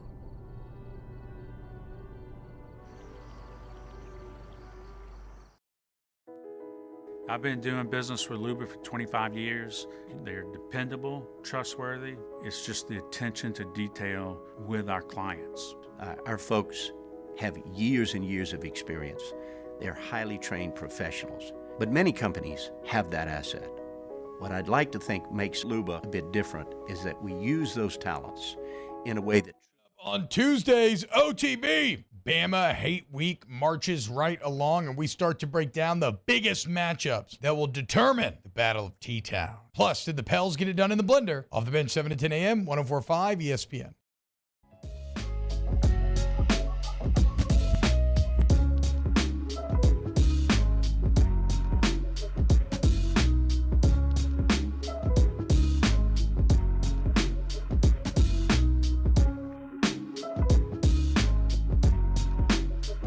This is the Hunt Palmer Show on 104.5 ESPN Baton Rouge. Moving right along here, Monday edition of the Hunt Palmer Show. Hope your work week is off to a good start. We'll have Matt McMahon talking some basketball here in about 15 minutes. Tigers on the hardwood tonight in an exhibition game. But first, let's play a little take it or leave it.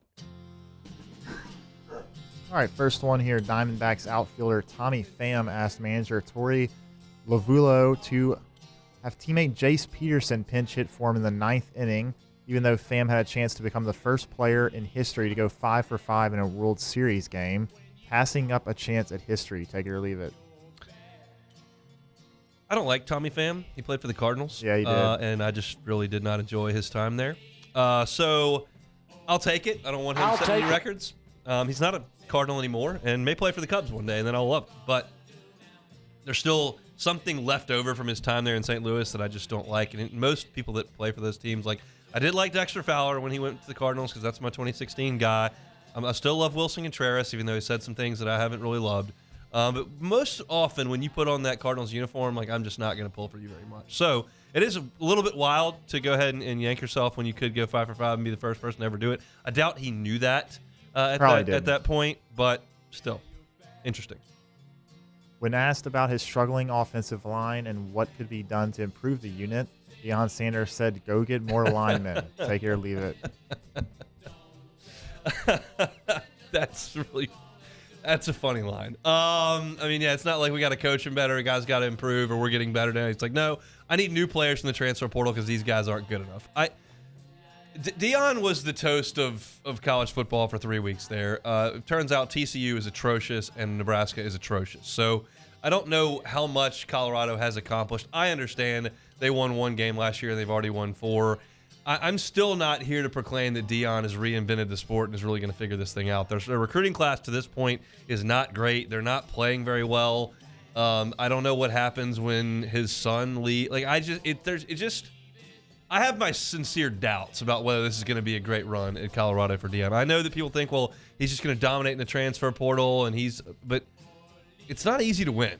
And I don't know that he's going to have great players at Colorado. We'll see. But the quotes are always going to be good. And that was a good quote. Like, yeah, I just got to go get different players because these guys aren't good enough. And I guess this day and age in college football, it's one thing to realize that, and it's another just to actually say it out loud. And that's what Deion does.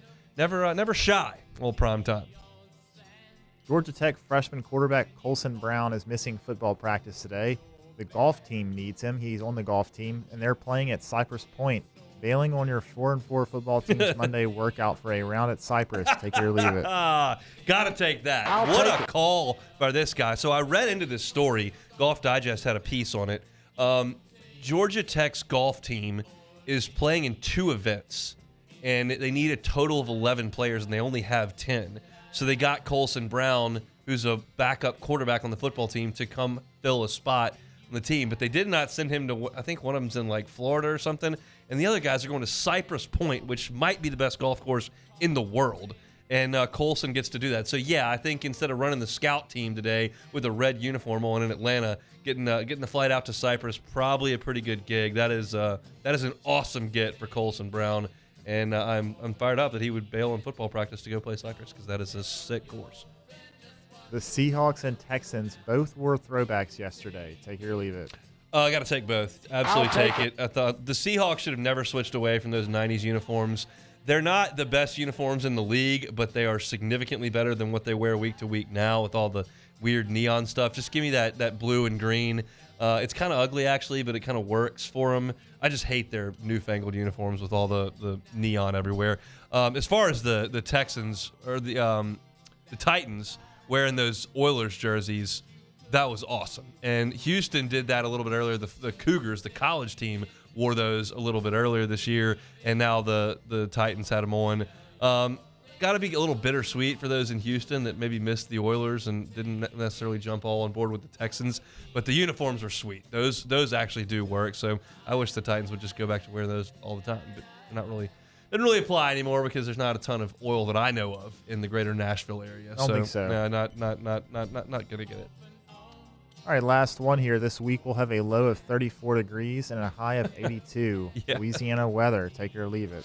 I'll take it. I like Louisiana weather. I know a lot of y'all hate Louisiana weather. I'm fine in August when it's 1,000 degrees, and I like playing golf in shorts in December around here. So I'm good with it. This is a little bit of a wild week, and to be quite honest, I'm a little concerned with the Halloween costume situation that we got working tomorrow because I'm supposed to just wear a short sleeve shirt that's got Bluey's dad on it, and it's going to be a little chilly for that. It's going to be like 50 degrees when we're out there trick-or-treating with the Myers man who's dressing up as Bluey. So a little bit of concern there. Would have probably liked to see the 82 on Halloween and then maybe the cooler weather later into the weekend. But either way, I'll be just fine with it. I'm good. I'm waiting for my rule on gumbo is that you can't make the gumbo unless the high is in the 60s. And we're going to have that in the next 2 days, but I don't have time to make gumbo on a Tuesday or Wednesday. That's more of like an all-day kind of thing and the way that I generally like to do it. So by the time we get to the weekend again, it's going to be warm again. So gotta hold off on the gumbo for maybe another 2 weeks. It's a tough scene. I don't agree with that. I feel like you shouldn't have to have this hard and fast rule that you can't make gumbo unless it's a high. It's got to be 60. cool. It's got to be cool. It's got to be cool It's for gumbo. going to be cool. The low is going to be in the 30s this Yeah, but I week. don't have time on Tuesday and Wednesday to make the gumbo, and then by the time we get to Saturday and Sunday, when I do have some time, we're talking about having temps in like 77 degrees. It's not gumbo weather. Okay. I get yelled at in my house for it all the time because my wife really enjoys gumbo, and I won't make it unless it's cool outside. So it's a point of contention at times in our house. That'll do it here for Take It or Leave It. I wanted to leave a little bit more time in this last segment here because we're going to have Coach McMahon on to preview the basketball team this evening. So we'll take a little bit of an early break here. We'll come back with LSU head basketball coach Matt McMahon on the Hunt Palmer Show. You are now listening to the Hunt Palmer Show. Boudreaux's Electric. Love telling you about Boudreaux Electric. Neil and Melissa have been running Boudreaux's Electric for 40 years. They are a certified Generac generator dealer, a premier Generac generator dealer. They're in the top 3% nationwide. If you're a homeowner, protect yourself against power outages. Get that generator. Maybe you're a business owner or you own commercial property and you want to protect the businesses against power outages. You can do that with the Generac generator, and Boudreaux's Electric will customize a generator to your exact specifications. You got a big house, big building, you got a smaller house, smaller square footage. They can get all that handled for you. Just because we're coming out of storm season doesn't mean it's not a great time to give them a call at Boudreaux's Electric. Doing awesome work over there. I can promise you this. When they come out to install that generator, it's going to be a full-time Boudreaux's Electric employee that's going to come out there. They're not contracting somebody to just go out there and handle a job. Full-time Boudreaux's Electric employee is going to do your work. And every generator that you get from Boudreaux's Electric, a free 10-year warranty, a free 10-year warranty. That second location coming soon to Gonzales, but the phone number already works. 225-300-9389. 225-300-9389. That's Boudreaux's Electric.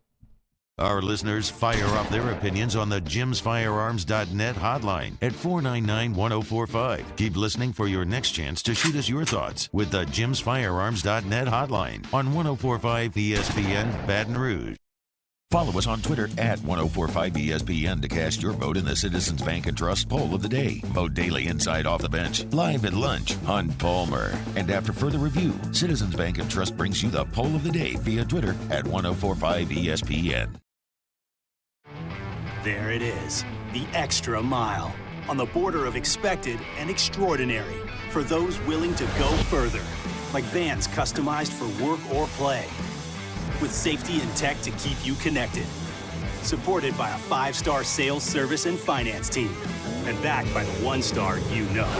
So go the extra mile. It's never crowded, because so few have what it takes to go there. Mercedes-Benz Vans.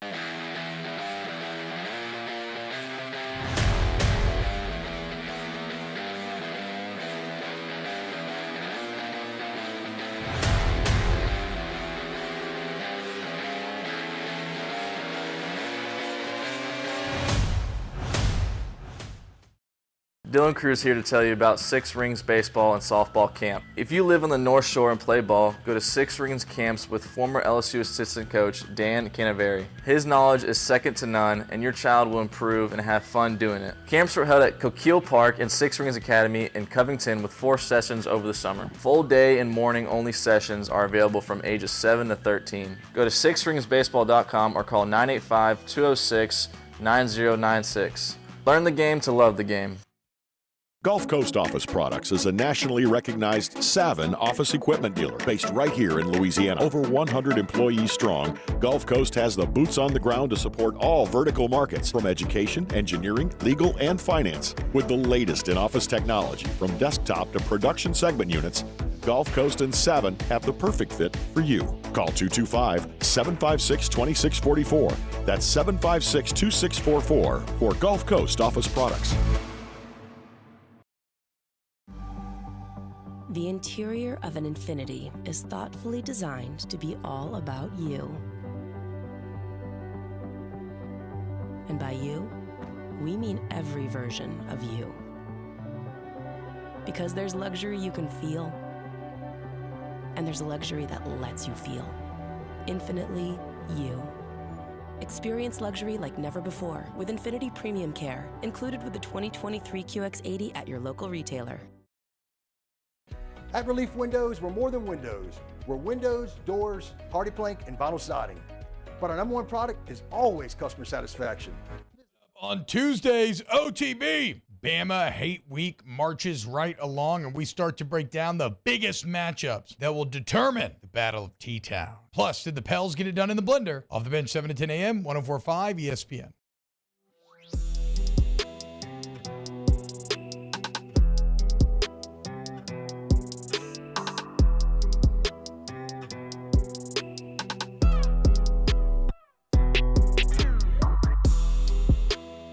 You're listening to the Hunt Palmer Show on 104.5 ESPN Baton Rouge.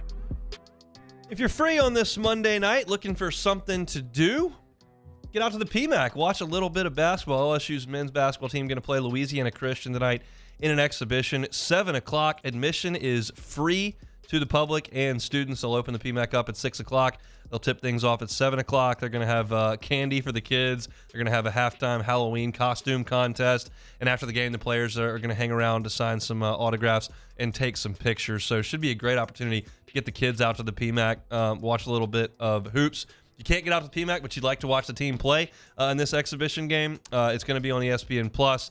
The voice of the Tigers, Chris Blair, will be on the call with John Brady, and you can listen to it on Eagle 98.1, our sister station here in Baton Rouge. The season starts up a week from tonight, November the 6th, against Mississippi Valley State in the PMAC. So just a little tune-up here. As we're waiting for Coach McMahon, who's getting out of shoot-around right now, just some of my thoughts on what I'm looking for tonight.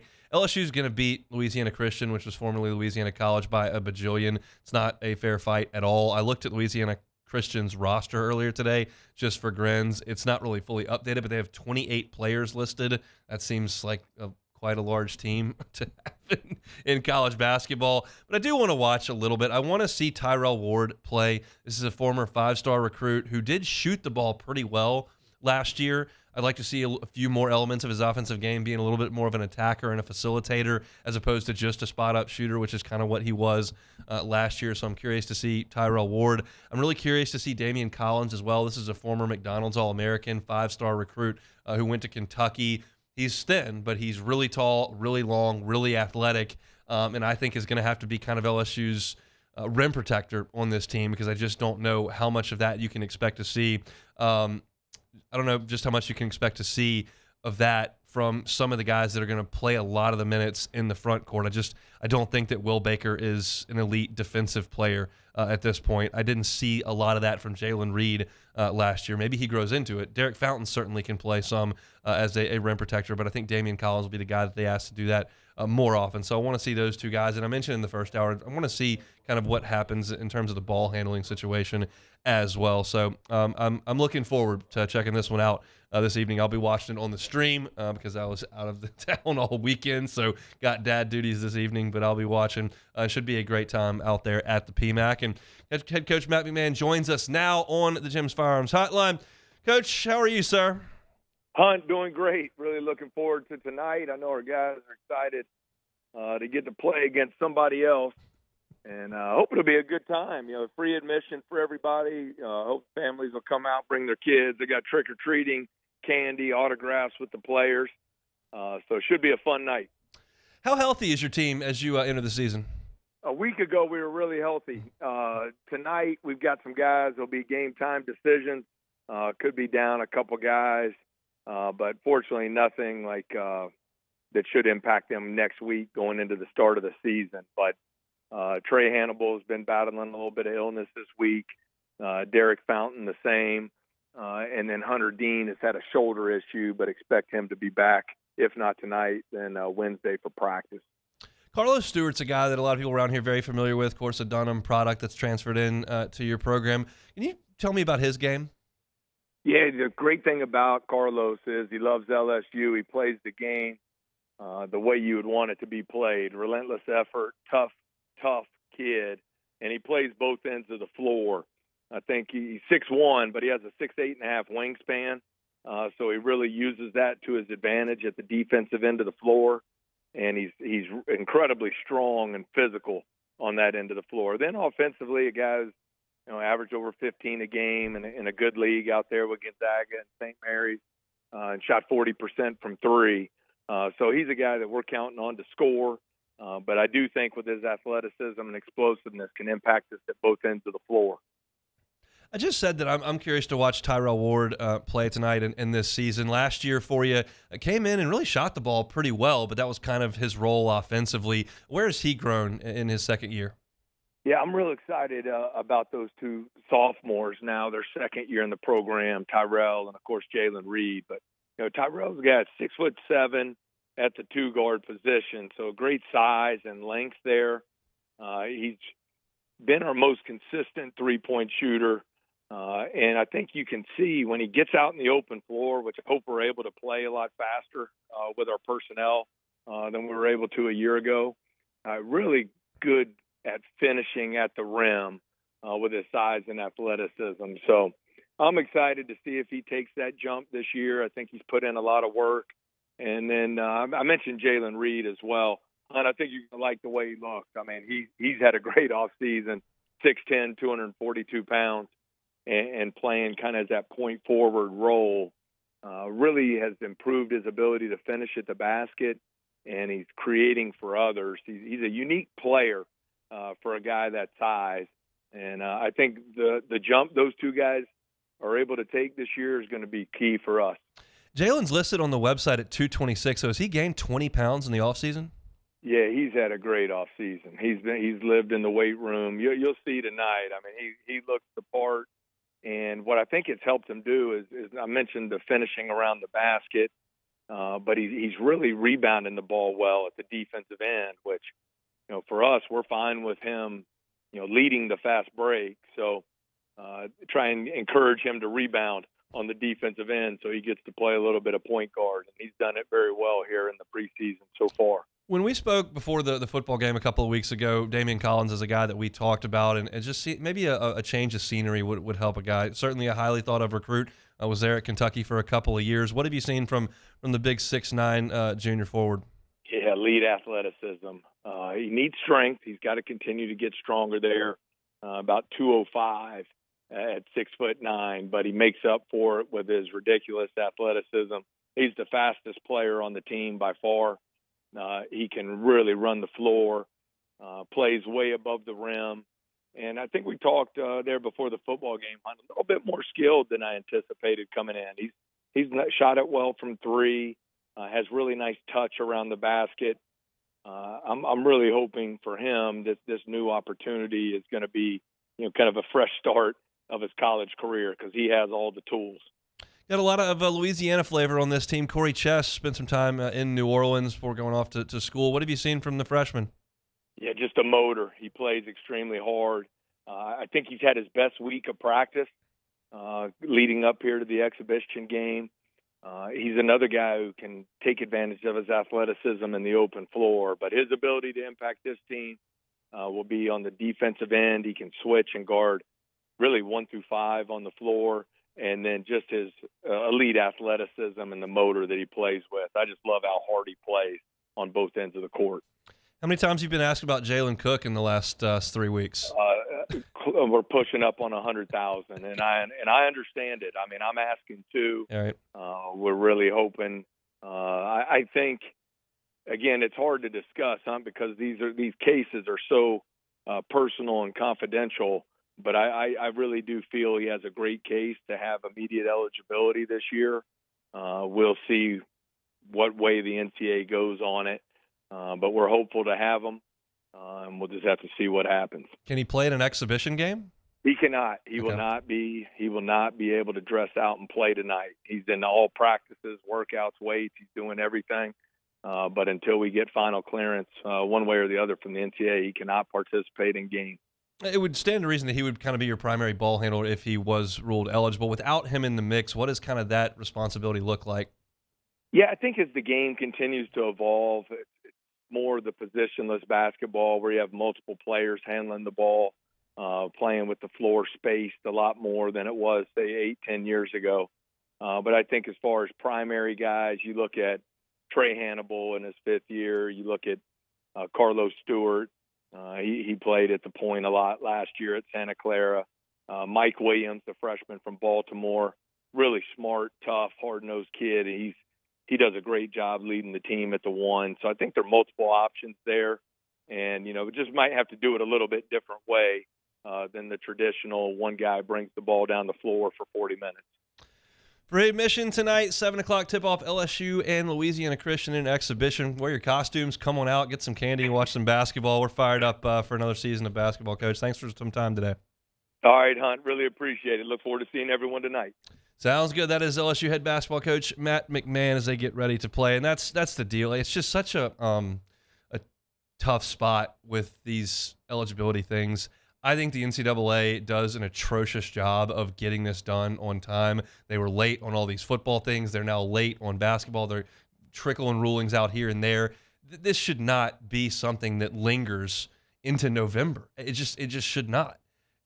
You look at these cases and get them done. Nothing's changing with Jalen Cook. It's not an evolving situation. Here's why we think he should be eligible based on this information. Look at it, yes or no. And I realize there are lots of kids who are trying to do this. I mean, we talked with Matthew Bruni back in the first hour, and he was talking about a guy that spent some time here and then went to Gonzaga and now has transferred a second time. Efton Reed, and I realize this happens a lot, but they ought to be able to get this thing figured out. And you can sense the frustration that Coach has because he doesn't have any answers, but he understands why we're asking the question because this is an important piece to their puzzle here. And without Jalen Cook, you don't have kind of a true point guard on this team. Hannibal can do some things, but is limited in other ways. Carlos Stewart's kind of more wired to score in what I've seen from him get his game. And Jordan Wright's 6'6", 230 pounds. That doesn't really scream point guard. So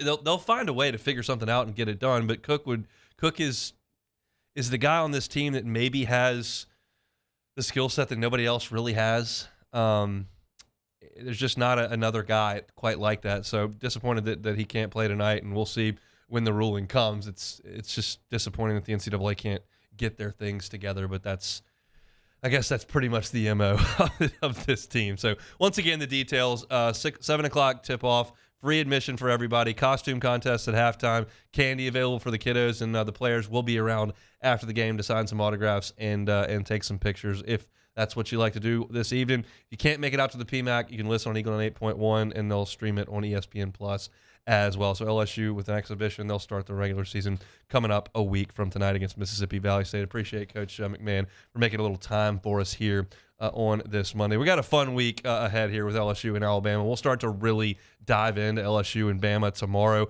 We'll have Glenn West on, and I'll get into Alabama This is obviously a pretty big one. We got some bummer news today on the injury front and the unavailability front, I guess you should say, for some of the corners. But the fact of the matter is that all the LSU offensive players are ready to roll. They're going to go there, and they're just going to have to score a ton of points. So we'll start talking about that on tomorrow's show with Glenn West. Sharif will be here to talk about the Saints as well. I'll react to LSU's exhibition basketball game. So plenty of fun on tomorrow's show. If you missed any of today's show, you can catch it on demand, 1045 ESPN.com's on-demand tab, Apple Podcasts, Spotify, Google, wherever you find your audio, you can find us. Just search Hunt Palmer Show. We appreciate it if you would like, subscribe, rate, review. All that stuff helps us get our content in front of as many eyeballs as possible. I opened the show talking about the Saints and a really nice win over the Colts yesterday. It was also interesting to see Saints and Colts on the field, which gives you those Super Bowl vibes. I'm sure a lot of you felt the same way last night. But I opened the show with my reaction to that. Matthew Burney was with us at 1:15 talking football and basketball. Denton Day from SiriusXM's College Football Overtime was with us at 1:30. Then my thoughts on the NFL, including Joe Burrow and the Bengals starting to click a little bit in Cincinnati, which is a lot of fun. That's all in the first hour. In the second hour, my thoughts on the Southeastern Conference weekend that was. Some LSU football thoughts at 2:15, then some take it or leave it, and then Matt McMahon joined us. You can find all of that on YouTube. We want you to subscribe to our two channels, Hunt on LSU and Hunt on Saints. That helps us out a ton. We got over the 1,000 subscribers marks on Hunt on Saints. If you want some more digestible, shorter videos, those 10 or 12-minute segments pop up there, and they'll show right on your home screen if you give us a subscription there, so we certainly do appreciate it. That'll do it for me here on this Monday. Matt's about to drive you home on After Further Review. I will see you tomorrow. Y'all enjoy a wonderful Monday night. It's the Hunt Palmer Show.